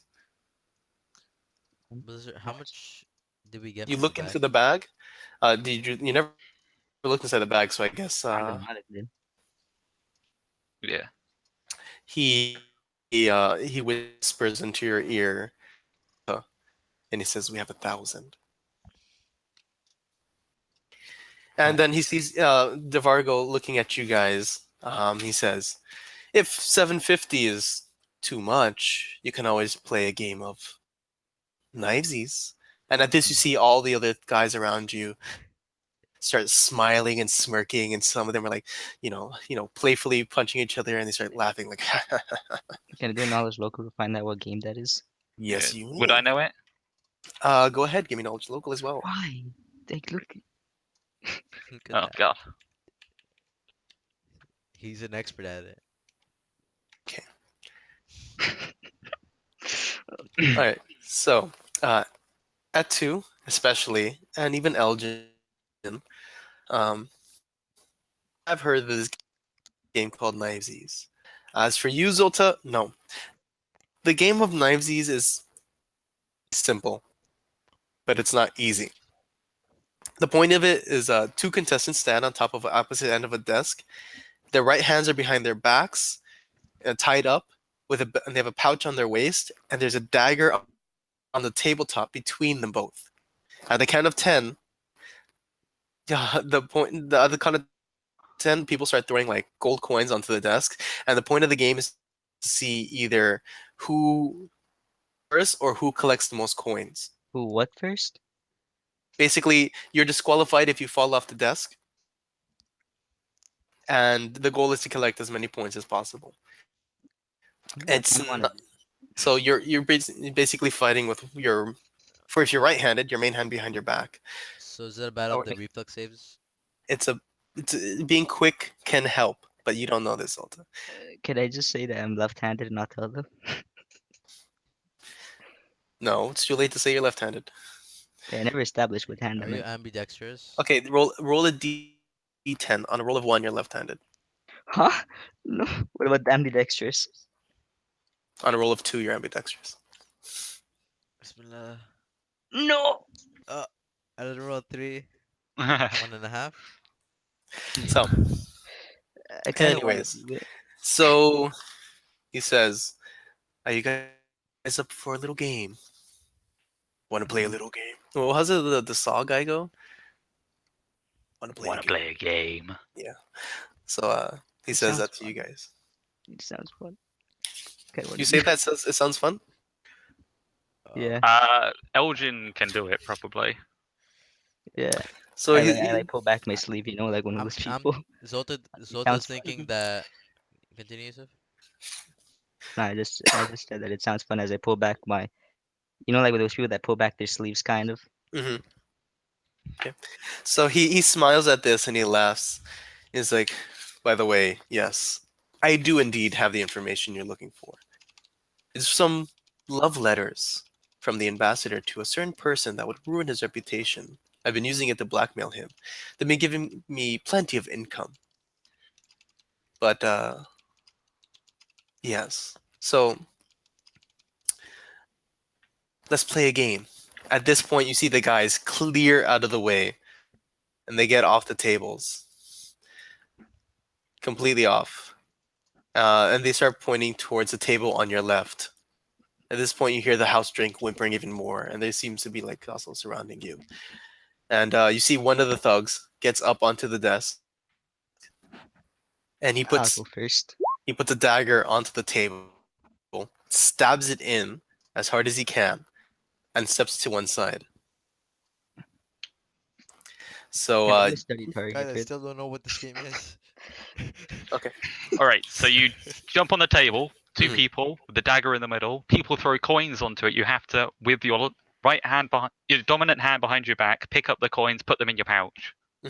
No, I know That's what so the the game game is. as far ends as I know. when My character someone doesn't know. is. This is the terms of the game. The game ends when the contestant is unconscious, dead, Unconscious. knocked off the table, or as soon Yeah. as there's no coins remaining on the table as well. I Also, the game ends as soon as any coin is knocked off the table. Obviously, if you're can I, unconscious or dead, you're an automatic loser. can I? Other than that, the Oh, winner is determined by the one with the most coins. so killing is allowed. The only Is weapon that legal? is that dagger in the middle. Can I study target before this? Yes, you may. I So study you, I mean, target. you could study target. Study target is not really anything. You just like watch them. Mhm. It's Can not I sense motive of the like guys even behind? supernatural. Just can I sense motive if they're like if they're planning to like kill like Give me a sense motive check. here we go. I also do the same. Here we Oh, go. okay. That's Dodger good. knows the game enough to get what the gist is. So these guys seem eager, probably to bring pain or not, but this is a very fun game to them. And if you look at some of them, a lot of them have bruises and scars that seem not so old, kind of fresh. All right. So I just how do I do this? I'm just ready to if any of them like tries to make a move. Okay, let me pull up the stats of them. Okay, so this is how we're gonna do it. Is this legal, Zolta? Probably not. You have a guard with you who is lawful neutral. That's But this is why he's not I'm- eager. this is not legal. But if we're using this to like get rid of a like we're doing this like undercover, hmm So we can't get in trouble. Can I do a perception to see what what he's trying to aim at, or that doesn't work? yeah, no, sense motive is more appropriate. But those are, did you plan like how we would play this game? Ah, You can't seem to read him, but he's looking back at you, smiling, looking eager. So you get on the table. yes. All right, put yourself on the table. Where to put myself? Where am I? Okay. It's best if you're facing your opponent. Oh, you are. Okay. Obviously, the Vargo, he speaks up. No weapons, no magic, just you and the dagger. All right. Okay. I give At this, Zoltan my weapons. I just set it aside next to Mhm. him and give it to him. So, one of the thugs comes up to you with a leather strap, and you know he's gonna try to tie your hand. As the other thug comes up behind him and goes to tie his hand, and you see like he's just like pacing back and forth, like he's like so eager for this, he can't wait to prove him. And in fact, like you guys are not getting good sense motive rolls, but still, he seems really eager. It's obvious. So they tie his hand, and I assume you let them tie your hand back. Yeah. All right. So they tie your hand to your belt pouch, right, from the backside, and they put this. Obviously, they put a belt pouch on you with it has two open pockets, one on each side. The flap that closes is ripped off. Is just fully open. So, are you ready? Yes. Okay. DeVargo, He he stands up eagerly, rubbing his hands. It's like on the count of three, shall Boy. we? Three, What do I roll, two, brothers? What do I roll? one. Roll initiative. Oh, wait, initiative. Yo. Ah, yes. Ooh. Okay, you rolled Yeah, a boy. 20. He's going to roll. A 3. Please get like a negative. Uh, so I'm gonna add you and him to the turn order. You go ahead and put your initiative, please. But is there like any like skill to this game? Like when we if you would play it. Mm-hmm. The Oh, skills for you to figure out yourself. So, at two, Yeah. you get to act first. What do? This man, you see him, he's starting to like go How- towards the center. Oh, and immediately after the Vargo counts to three, you see all these thugs throwing gold coins onto the table. I pick up the dagger. All right, you rush for the dagger and you pull it out. You try to pull it out, right? So go ahead and give me a strength test. Ah, yes.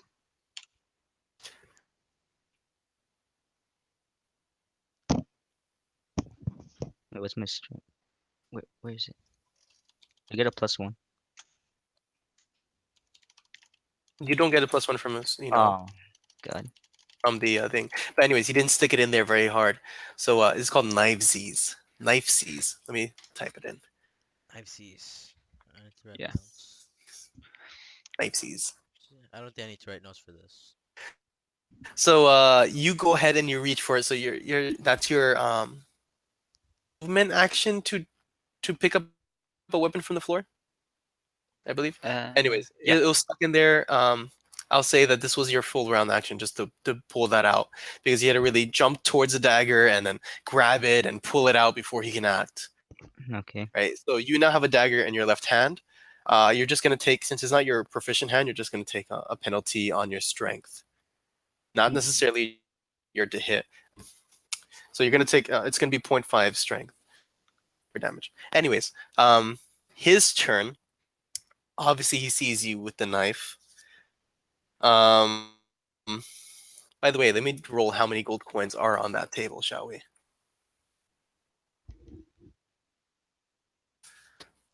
Da-da-da-da. 140. Actually, it's times 20. So that's double that. That's 280 gold. 280 gold pieces fly onto the desk. Um, so he is going to. Man, he's in a bad situation, isn't he? Brothers, what He's does it going to. look like? What does he look like? Yes. He looks like this. No. No. MashaAllah. Give me descriptions, brothers. Okay. Yeah, like that. Um, so, anyways, he goes to try to grab the dagger from your hands. Right. Just steal the dagger. He's going to provoke an attack of opportunity as he tries to do a CMB roll to disarm you. Alright, so 1d4 plus 6? Wait, why is it plus 6? Oh, yeah.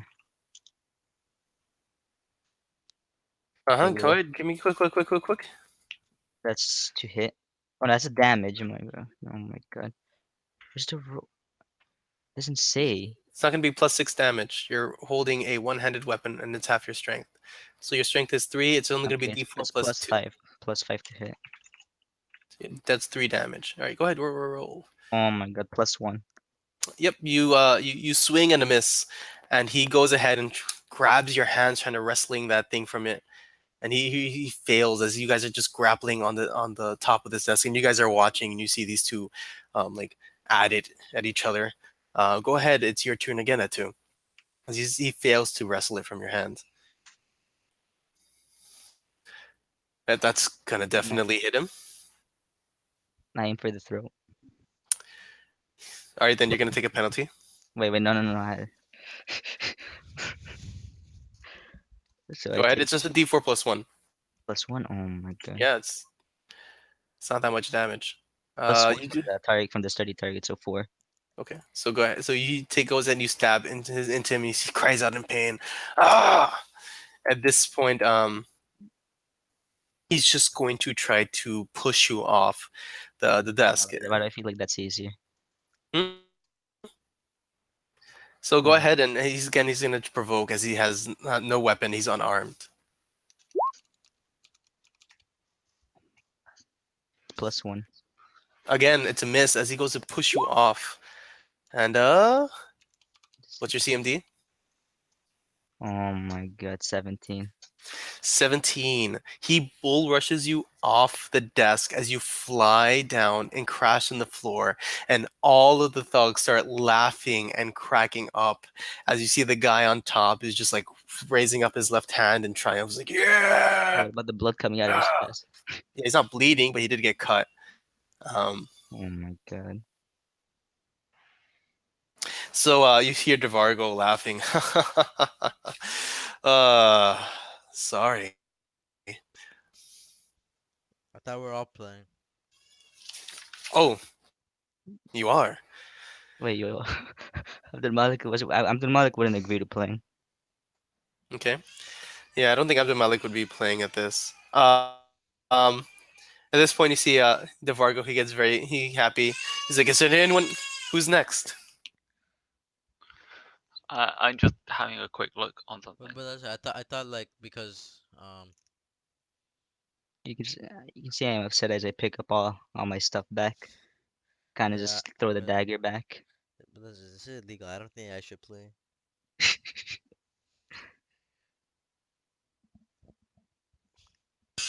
Again, Since who's next? but since You Etu said already went up, Elgin, you're going up. Yeah, Etu Elgin already will. went up, I think we like the whole party basically has to know. Mhm. Okay, at this point, this thug steps down. He lets another thug go up. Where's the house drake? It's still tied up and it's just watching all this happening. Wait, I'm confusing. There you go. No, it's Etu. Where's Elgin? There's Elgin. There we go. I'm just putting on. Can I redo this? But those Can are- I do it again? I mean, Sorry about that. One moment. I hope he's okay. are Yeah. there retries? Who knows? Wait, so basically bull rushing is so like kind of stupid. You just bull rush them and you get them off, right? And you win. Yeah. Have you passed her? You only passed my thing Yeah, by but if you one. bull rush them and they fall off the table, it's whoever has the most coins. And if you do it straight away, no one has any coins. So the Then key I is think, to knock them unconscious because then you automatically win. I think I'm gonna like You don't have to. insult him. You know what I mean? Can I redo this? I don't know. I need to redo this. Some psychological warfare. Just seeing how many attacks I can make. I think in another campaign, which Yousef was in, one of Mm-hmm. the characters called the. Yousef, was it a red dragon? Red dragon. Yeah, remember Oh yeah. your mother's a bronze dragon. Was Abdul Moise?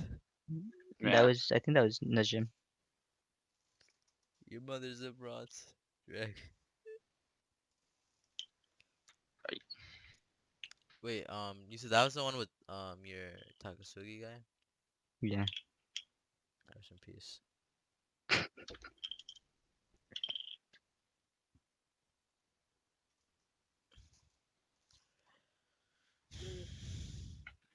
Thinking.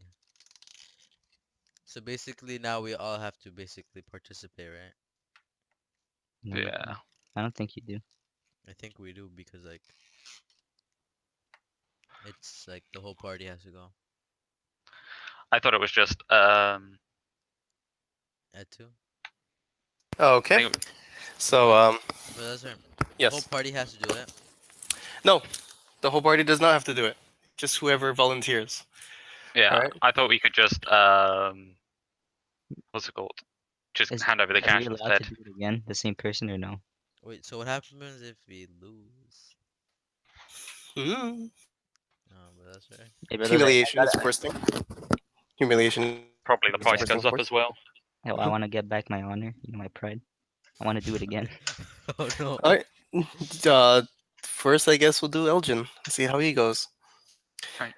All right, so you do have combat reflexes, right, Elgin? Yep. Okay. So again, all the coins are collected and removed, and Devargo, he's like, again, 3, 2, 1. Roll initiative. Remove that too. I know I'm gonna have to 17.4. remove it. Okay, so it's 17.4. Okay, the point 4 is for your bonus, right? Yeah. In case Just in someone case matches you. someone ties. Yeah, okay. Why did I write +4 strength? Anyways, that's the same as his initiative. It's a +1. So he rolled a 4 initiative. As I take ed2 off. I thought I cleared ed2. There we go. So he obviously you beat him again. And the people start throwing coins down. Um, How long is the table? Like 10 foot? yeah, pretty much. It's a very short table. It's barely enough room to maneuver and move. It's a very close game. That's fine. So again, 100. I'm sorry, double that. 280 gold pieces jump onto the table, and you get the first move, Elgin. How far? Oh, I didn't really ask that. So I shall 5 foot step, so I'm next to him, within melee range of him, and just Mhm. punch him twice with flurry of blows. According to your archetype, you don't get flurry blows in melee. Do I not? No, you lose I'm it. sure it was. And oh, okay. Never mind. Yeah, but you do. Or you still have improved unarmed strike, and it's still Yeah, it stays at that's where D6 I got damage. confused. Unfortunately, your damage doesn't scale. It stays at least at a D6. Um, All right. you still So rolled very low. yeah, hang on. Delete that one. Okay, that's all sorted. So you go ahead and try to knock him out, but your swing goes wild, and the Mhm. man he just kind of like backs up, and then quickly he makes a lunge for the dagger itself, which does provoke attack of opportunity. Uh, there we go. Yes, you definitely go ahead And and it's a 5 damage. 5 damage +2 strength, right? Yeah. Okay. No, it's +2 damage on AOs from a trait I've got. Since you are striking unarmed, I have to ask: is this lethal or non-lethal? Non-lethal.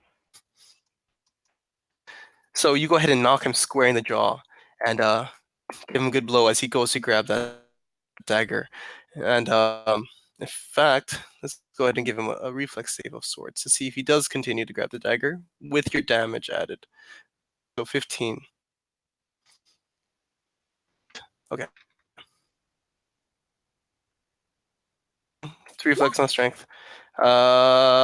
He fails to grab the dagger as his blow just knocks him in the jaw and he staggers back. Go ahead, it's your turn, Ojin.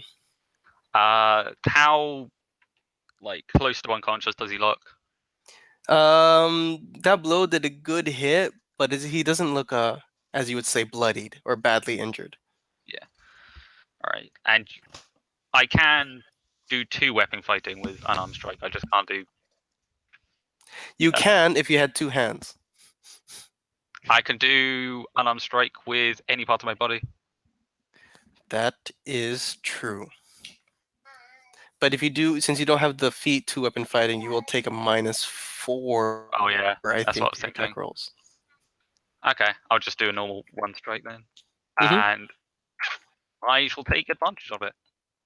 So I shall do 2 attacks, and whichever one's highest is the one that works. How do you do 2 attacks? Oh, you do Perfect good. strike. Oh Oh, no, that's right. That's only only for your bow. Yeah, Okay. I'm just Uh, learning the character. it's okay. Um, it's still low level, so that's Yeah, okay. it's just a 10. All right, so it's just a 10 again. You go to strike and you miss completely. At this point, he is just like stunned. He doesn't know what to do. He's like, he doesn't even think the dagger's gonna help him now. And he goes ahead and he's like, oh, he takes a hint from his previous buddy, and he goes to try and just push you off the desk. CMD is 17. Oh, Ah, fuck. Uh, so, Pushes me. yeah, he pushes you, but please be careful with the language. So Sorry. It's okay. So he goes ahead and he goes to push you off and knock, and you unfortunately do get pushed off, unsurprisingly. And you Can see I him. do an AO to grapple him? Oh, I'm sorry. You're right. This does provoke an attack of opportunity because he's So, not trained in it. yeah. CMD check has been 18 to grapple him and take him with me.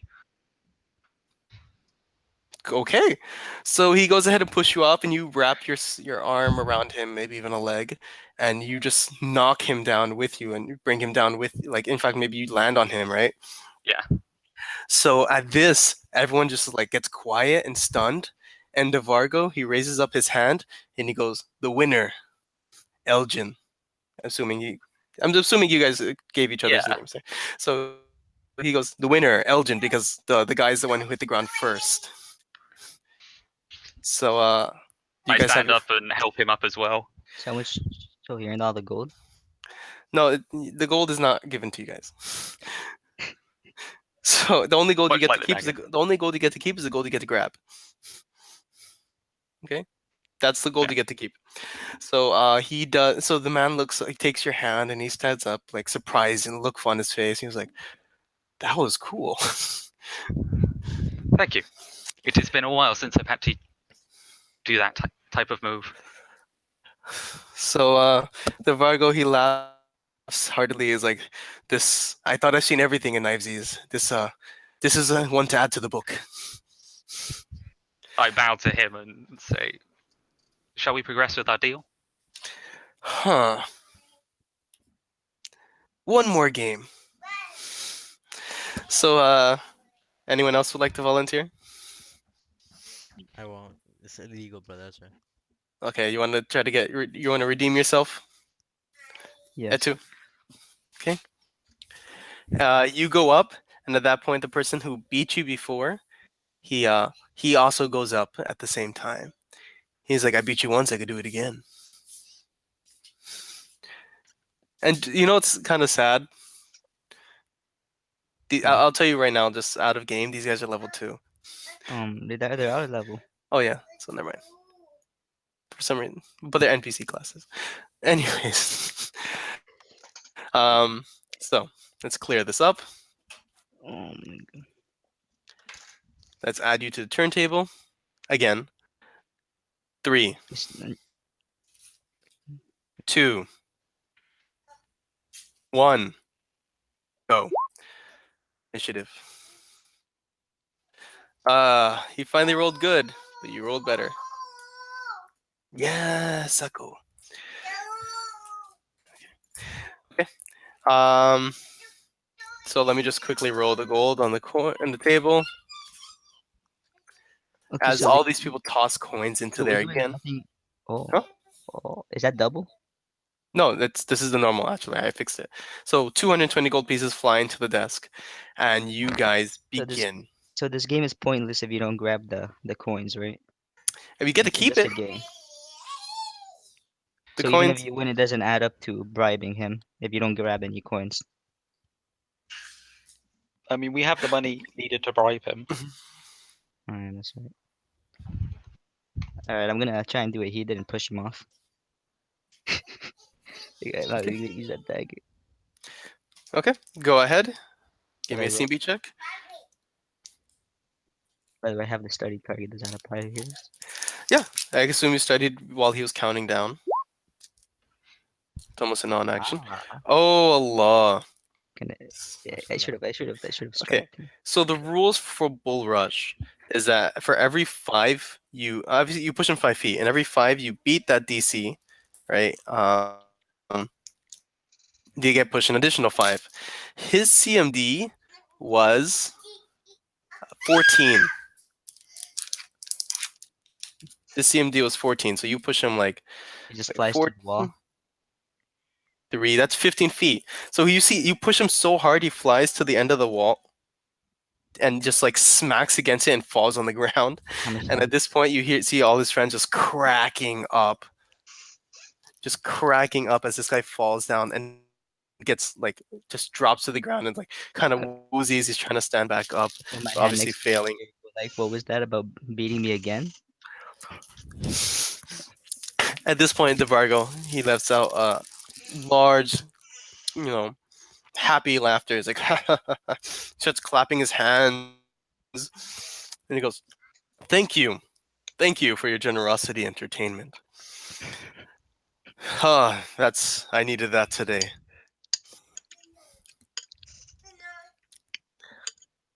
And so he calls up. Uh, yeah, he calls up to one of these guys, and he says, "Go ahead and call M- Merrick into here."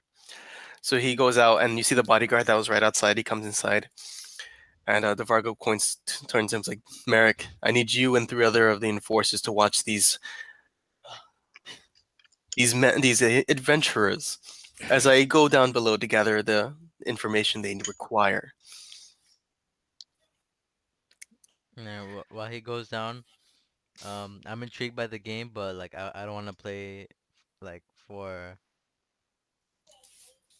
anything, just play for fun, like Hmm. wrestling. So So it's quite just it looks fun, dude. I want to try it. okay, maybe another time. Like when Oh you're back my at the guard god. station. Hey guys, it's try to play Knivesies. Well, it's not real knife, of course. Let's do a fake knife. Um, anyways, Actually though. so you see him. He goes down below decks to the entrance here, as the other enforcers wait for you, watch you. Uh, at this point, you see the thugs that are standing around.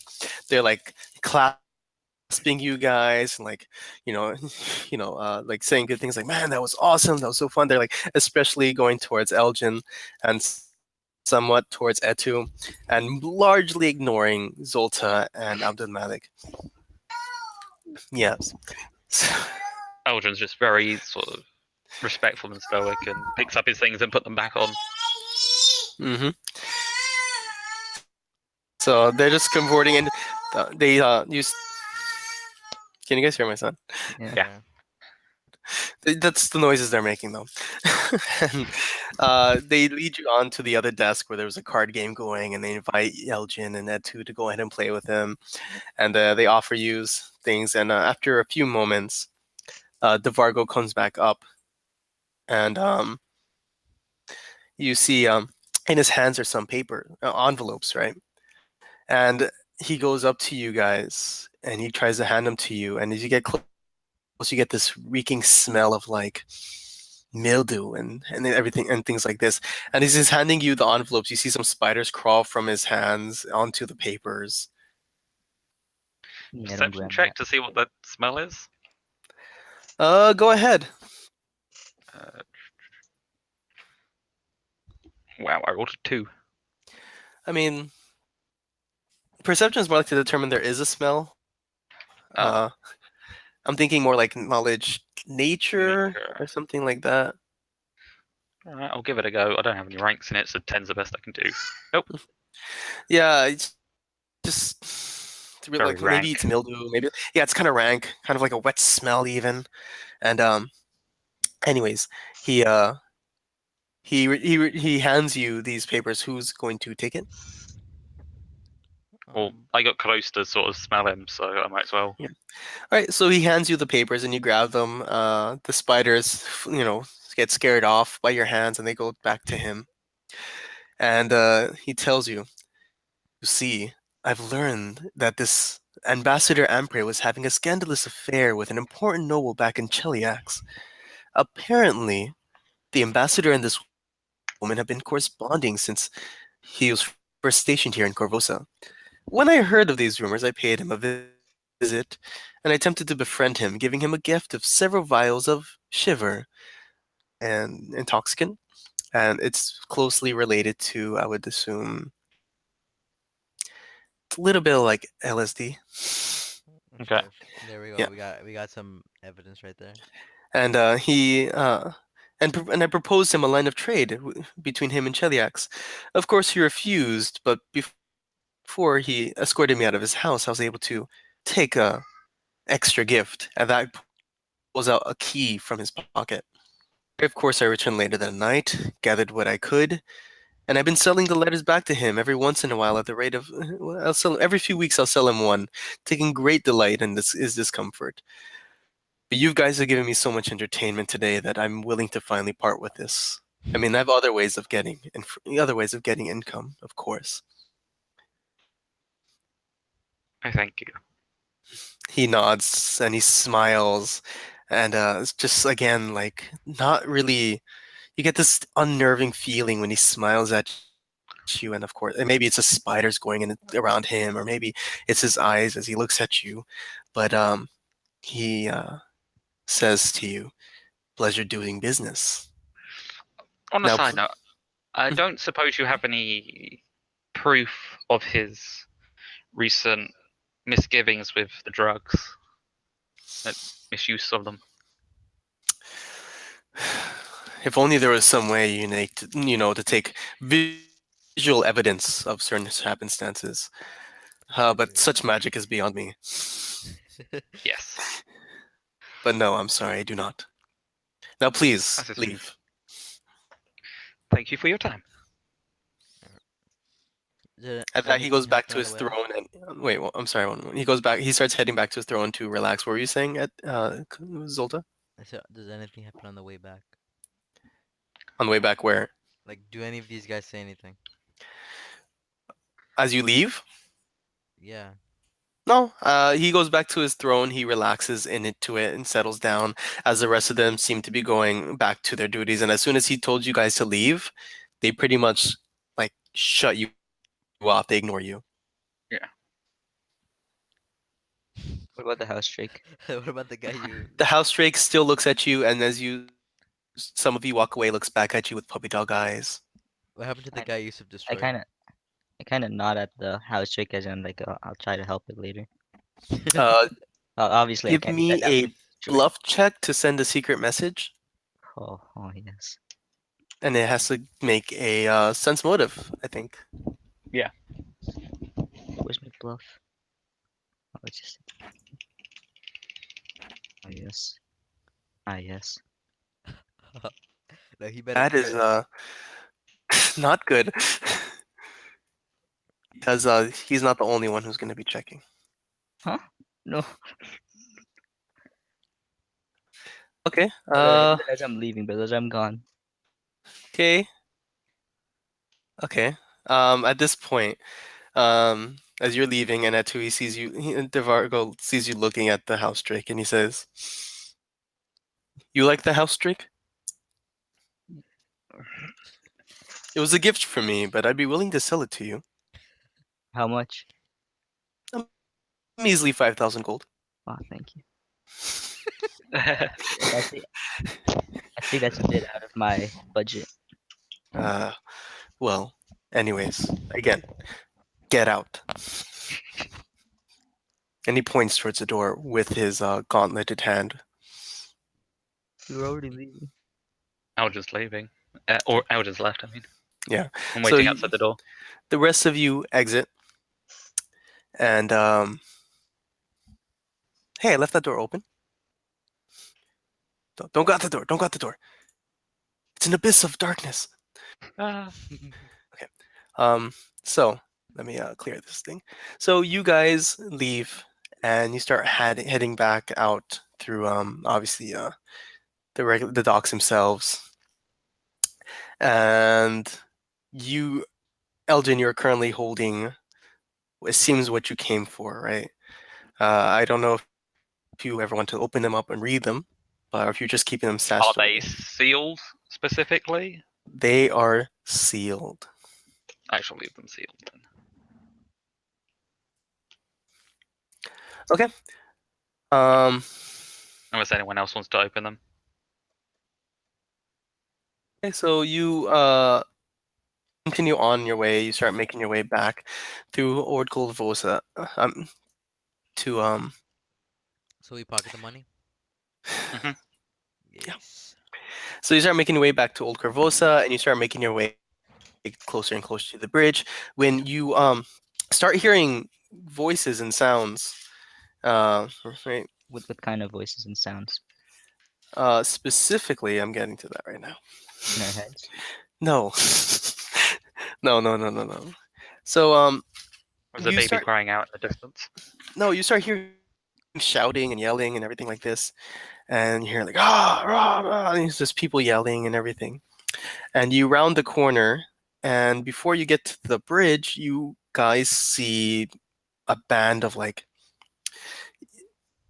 you guys see this mob of like people and citizens, some of them holding shovels, some of them holding like the legs of a chair, some of them seem to have made like their own club weapons, and currently right now they are surrounding what seems to be a like beardless young nobleman in the middle who was wearing like noble's clothes and has at his side even a rapier, and he looks very scared as they're all surrounding him, and he starts screaming things at him like hey dandy, what you doing there, and all these things, just these heckling and yelling at him.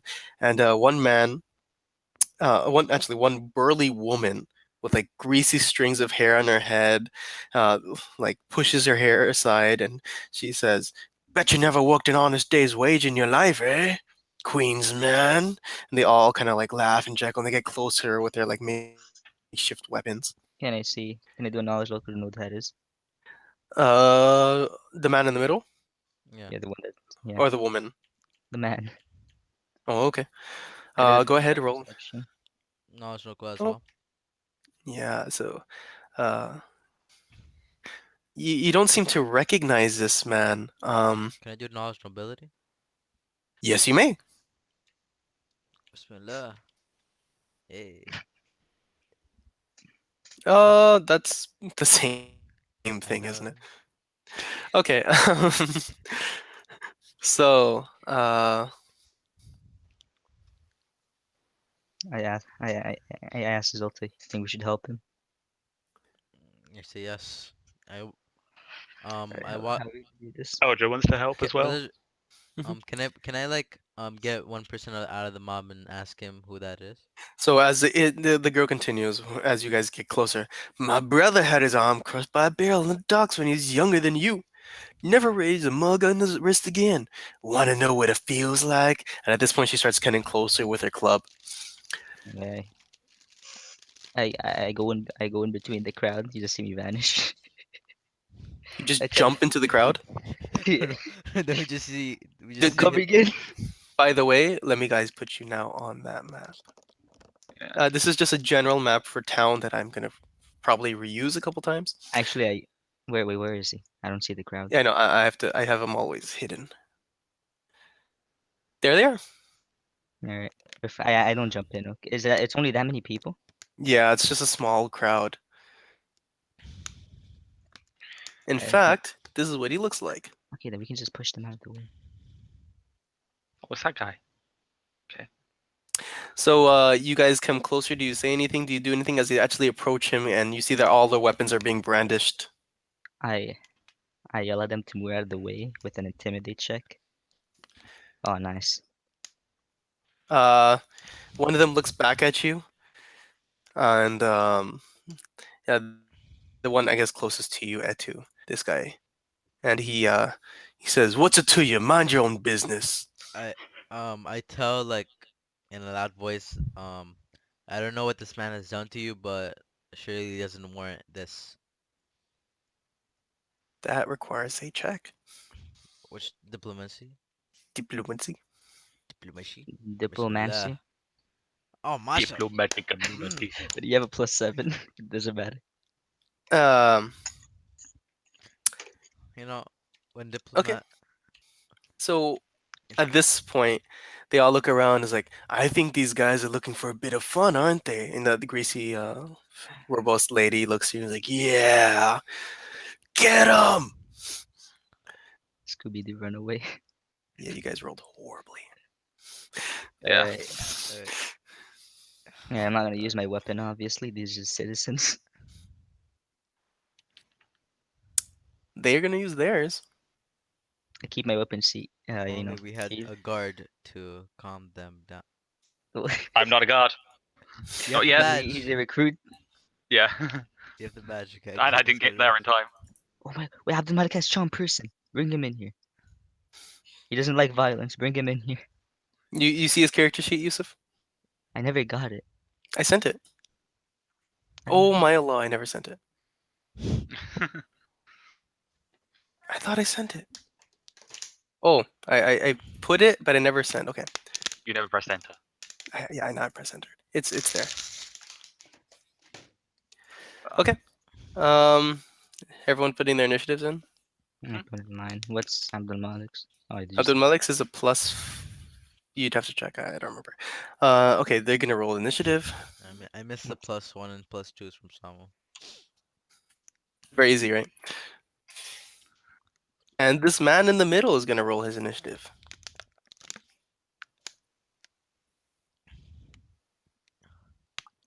I can't put in his. He got 12 of those. Okay. I can't put it in. He got 12. Abdul Malik. Okay. Yeah, I should give you guys control of Abdul Malik, shouldn't I? Everyone. Okay. You have control of Abdul Malik. So. How many times can I Um, try to use diplomacy? Diplomacy in combat takes a minute. Like, how many times can I do it? Can I, like, As many reroll? times. It's not like it's a. Okay. Has to be for And- something different though. You can't just keep re-rolling it for the same thing. Yeah, well, obviously once per round. So, Elgin, Elgin's you see them, gonna. you see them with all his- brandishing their weapons. Some of them looking to jump on Amin. Some of them looking to jump on your current party members. Elgin's gonna fire an arrow into the middle of the ground in the middle of this section. Here. Uh, And you're gonna intimidate. into about there-ish. Oh, So Okay. where At the most guy? people can see it. Just into the ground, and then he's gonna speak out. Ooh. the ground explodes. No, I'm joking. That's a crit. Yeah, that's a Um, crit on the ground. And it succeeds as well because the DC for hitting a ground is 5. There's a guy in the way, so it gets a cover bonus. That's fine. But it still hits. Yeah. So and then he'll just brandish his guard's badge from beneath his clothing and say, "Stand down, everyone. This is guard's business." What kind of play check would you yourself. like to do? Intimidate probably would be best. I'll give you a bonus to it. Hey, I rolled well for once. Okay. You immediately you see the people looking. You see them. Okay, the man that was talking to L2, he's looking back at the fat rotund lady, and he's like, "Jella, I'm not going to jail for this." And they start like he starts running, and you see the rest of the mob start dipping downwards, and they start dispersing into the rest of the town. Right? You see Jella look back at you guys and like gives you like shakes her weapon in her face and just like runs off, assuming you just let her go. But you see like she's not that built, so she's like kind of like Limping. slowly getting away. Okay. And then they're just people. And you see, this guy, he comes to you. He looks at you guys, and you see like this look of just like relief go upon his face, and the color starts coming back. And he's like, thank you so much. My name is Amin Gelento." You're welcome, but would you mind telling us what was going on back there? I was on the way to my to the academy or senior academy to continue my training, and I was ambushed by them. And he looks at his sword and he's like, I've never been in a real fight before, and I and he just like kind of like is at loss for words.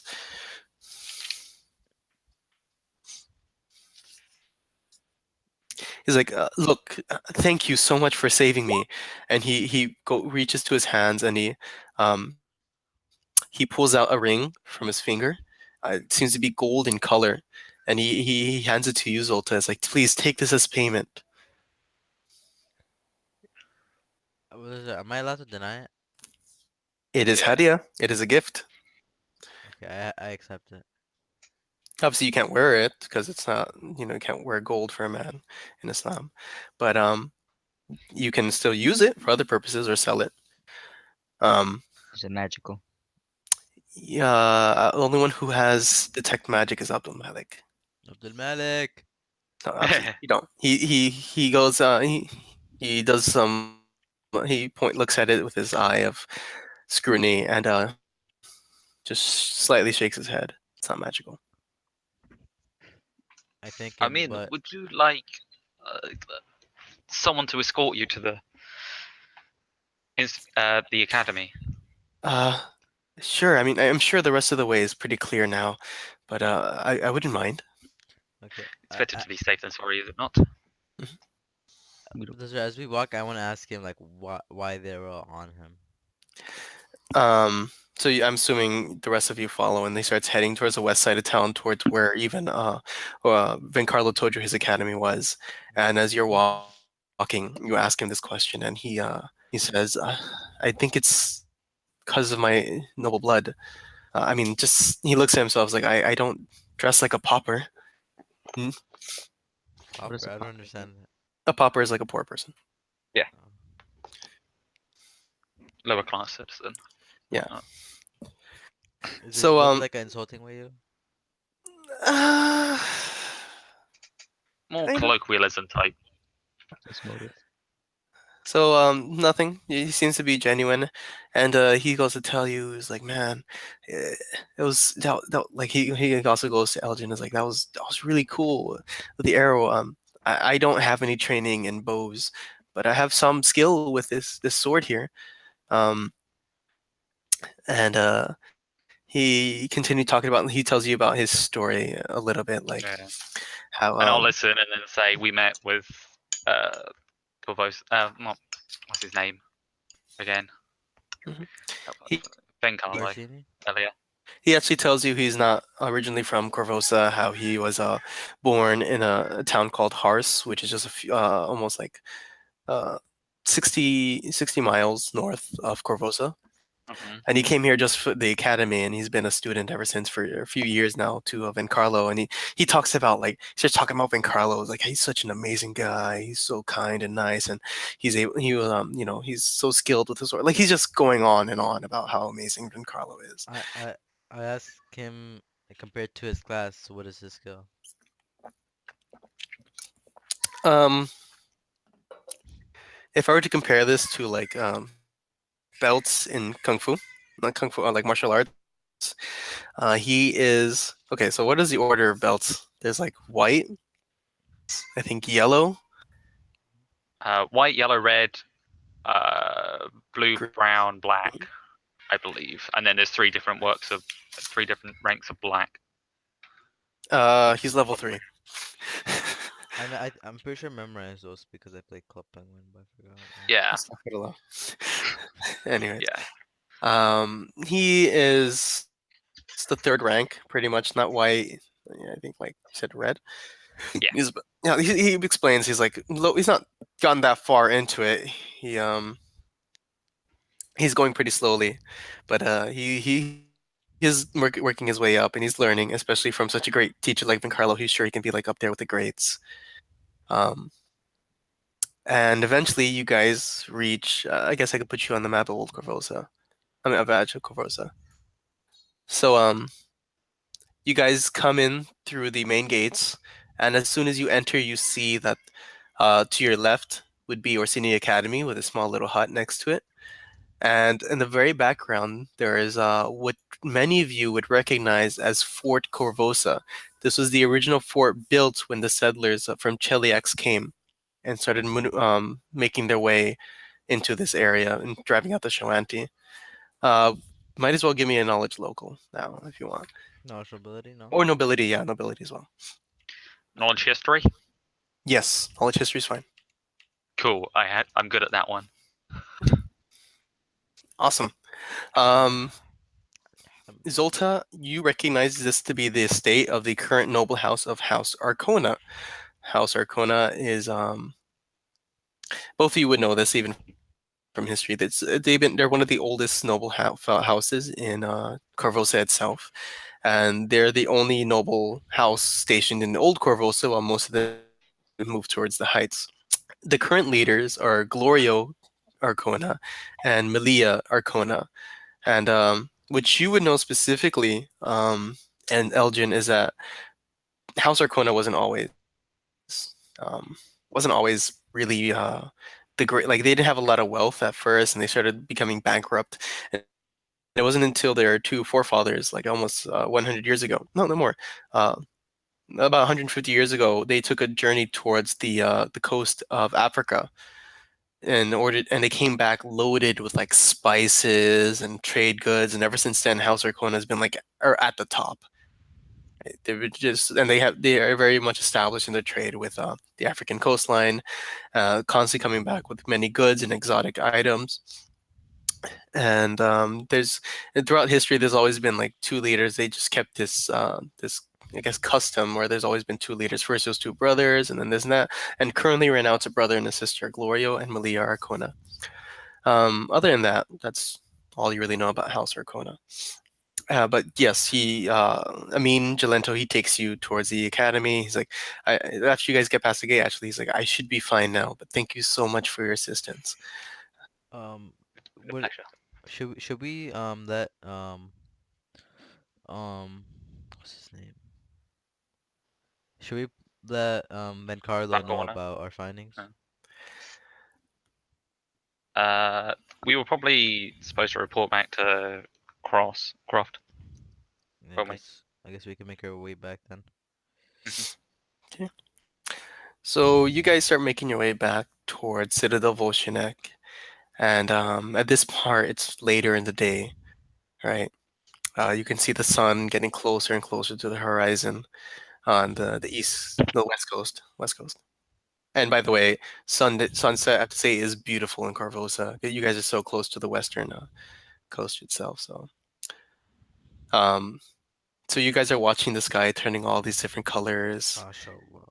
and you are making your way closer to Citadel Volshinek. And by the time you reach there, the sun has gone completely down. And you are led in, of course, greeted by Sergeant Olmac again. Always Olmac, the only poor guy left behind, right? And he actually you come in and he's leaning on the desk and you hear just like this.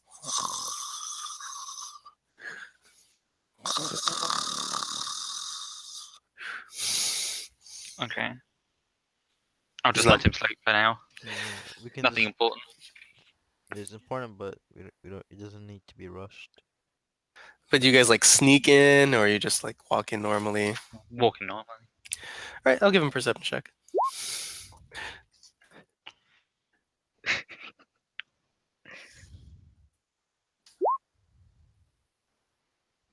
Oh. Keeps on sleeping. Where do you guys head to in the guard barracks to the Wolshinek? Does Croft have an assistant? That's Or... pretty much Omac. Oh, okay. Just go knock. I'll go knock on his door and see if he's in. You knock on the officer's door. Yeah. Okay. So maybe the rest of you follow. Are you guys following, or are you doing your own thing inside the citadel? I'm following. Like I don't have much to do right Mhm. now. Okay. Etu. Mm-hmm. Okay. So you knock on the door, and you hear a voice, a familiar voice saying, "Come in, come in." Open and bow and sit down. You sit down and you see right now behind Commander Chris Croft is like a poster board, like a board he set up, and it's just like a map of Corvosa, roughly drawing, and you see like there's some pins here and there and some notes like numbers and everything like this, and he seems to be like really studying this map and placing all these marks everywhere, and he turns towards you guys. He's like, "Oh, you're back. Where's Officer Omac?" Um, He's on duty outside. He should be in duty inside. Well, outside this room. Oh, okay. Did he let you in? Yes, he did. yes, he did. All right. Anyways, come in. What did you find? I take the letters out of my pouch and explain what we found and what we learned and what we can Okay. prove. Not what we did, right? Not what we did. So You see the commander. He opens up these envelopes and he starts reading them. And as he starts reading them, you see his face getting red as he kind of like blushes. Mhm. And he like like and then he after reading for a bit he looks up like and like kind of surprised forgetting that you guys are there, and he like quickly like piles it all up and he collects it and he gets a like a box from underneath and he's like I'll give this to the clerk for safekeeping. These should work perfectly fine if the need to leverage if we ever need leverage against the ambassador comes up. Thank you again for your Um, services. You will be rewarded further. now Just I'm go to the curious. treasury. Mhm. Now I'm curious to read those messages. Whatever. So he takes out a slip of paper, like official paper with the seal of Corvals and Guards, and it says the treasury thing, and he writes onto it, and he says, "Go on to the treasury, and you can receive to get this payment, and whatever money you a bribe you can keep." Um, so Elgin will also speak thank up you and for say, your work. Hmm. and of my particular task, Okay. in reference to succeeding in becoming a guard and whatnot. He like you're asking like where's your standing right now? Yeah, where's my standing? So he looks at you and he says, you're making good progress, but you're not quite there yet." I let him Thank know you, sir. like his work in the I guess mission was um valuable. Good, good to hear. And he looks at you and kind of like approvingly, Elgin, and he says, "But there's still more tasks to be done. You guys Yes. can. So you guys are dismissed." So we get our payment and then I guess we can So go. you go to the treasury. There's another guard there. He's behind. Like it's kind of like have you ever been to the banks? Hmm. Yes, I've been to a bank. It's just like it's walled off, kind of like that, and there's a partition. But rather than glass, it's just like bars. And he behind him are many like boxes and as well as you see it opens up to a room behind him and you see like the armory as well where you see the guards weapons and stuff like this. He takes a slip of paper and he goes to the back and he pulls out a small pouch much smaller than head, and he hands it out to you guys. How much is You open it up, it is 250 gold pieces. it? Each. No, Total. total. Oh, I, we got more from the bribe money. Yeah. Oh god. Oh, Should you have failed a lot, you would have to spend your money to bring back the good graces, or else you might actually get into a really bad situation at Eel's end. Um, Do we have to share the 1,000 GP with the medic? He was yes. there. Okay. Yeah. Surprisingly, there's no combats, yeah. but Yes, there was. other than that, I mean, that wasn't really a combat. We threw Nice, someone off a Yousef. table twice. I mean, Into the wall. well, Etu did stab a guy. Oh, yeah. Yeah. I was trying to kill him, but it didn't work. Anyways, so you guys, I guess, retire for. You guys go back to the barracks for now to rest, recuperate. I mean, you guys are still mostly scratch free.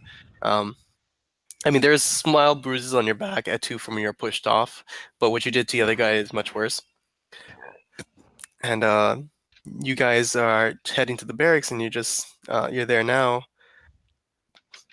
Anything you guys want to discuss amongst each other? I Elgin will go up to them all and say, "I thank you for letting me tag along on this. No, I think It's you did more work than me. been a pleasure to meet someone so skilled and That that entertaining." is that you that how would you say that? Like switch over, turn over Hmm. was pretty amazing. Thank you. I've learned lots of tricks in my days, even though I am quite young. Wha- What is Had a young to elves? I'm only a half elf, so I'm only like 20. Oh, okay, you're normal. I'm not a 100-year-old elf. I was That's like just early such teenage. a weird Ajib thing, right? Like that they become mature at 110, right? They So they become could be 90, adults yeah. at 110. They mature at the same age as humans, as or with all the other long-lived races. They mature at the same time. It's just they're considered an adult at that age. Oh, I always Really thought it like weird, they're. and they never explain it anywhere. I know it's. I always just assume like at the age of like 80 is when they're going through like their teenage phase. No. So No, mom. Set a face. comes out with like emo hair and just black eyeliner. Just Emo elf. How old are you? 90. I'm my own grown elf. Anyways, How long have you been in this emo phase? 60 years. It's not a face. anyways, so yeah, you guys retire for the night and you relax, and we're gonna have to end the game there. That was lovely. Alhamdulillah. So I'm gonna have to calculate experience. Um, I have no idea what mine is. I'm assuming you're just at the same level as the party. Yeah, I'm not Alright. gonna make. I don't want to do this any conflicting things where some people are higher level than others, and it just gets really confusing. Uh, Yeah. I've seen games like that, and honestly, I would love to do something like that, but I don't have all the time to really go through that. So to track everyone's XP separately. So inshallah, Allah willing, we will see each other next time. Actually, I wanted to discuss what day is best for everyone. I can only do weekend mornings, so Saturday or Sunday. Is there any preference towards one of those days over another for anyone? Sunday would probably be better for me, but I can do both. I can do both. Yeah. Yeah. Yusuf, I know. Um, and I assume, I mean, with maybe, do you know when we'll have to discuss this also with Ali to see what day is best for him. I think Ali But will be the deciding factor, right? we'll see. Maybe, maybe not. So, I hope you guys had fun. I did indeed. There was the city is. I'm trying to make the city as alive as possible because there's a lot of things going on. Mm-hmm. Um, please privately message me. I had a lot of fun myself. So, who knows? You might see these characters again. You might not. Everyone is part of this living city called Corvosa. So I will see you guys next time, inshallah. And some Assalamu alaikum wa rahmatullahi wa barakatuh. And goodbye. Jinx. Goodbye. Assalamualaikum.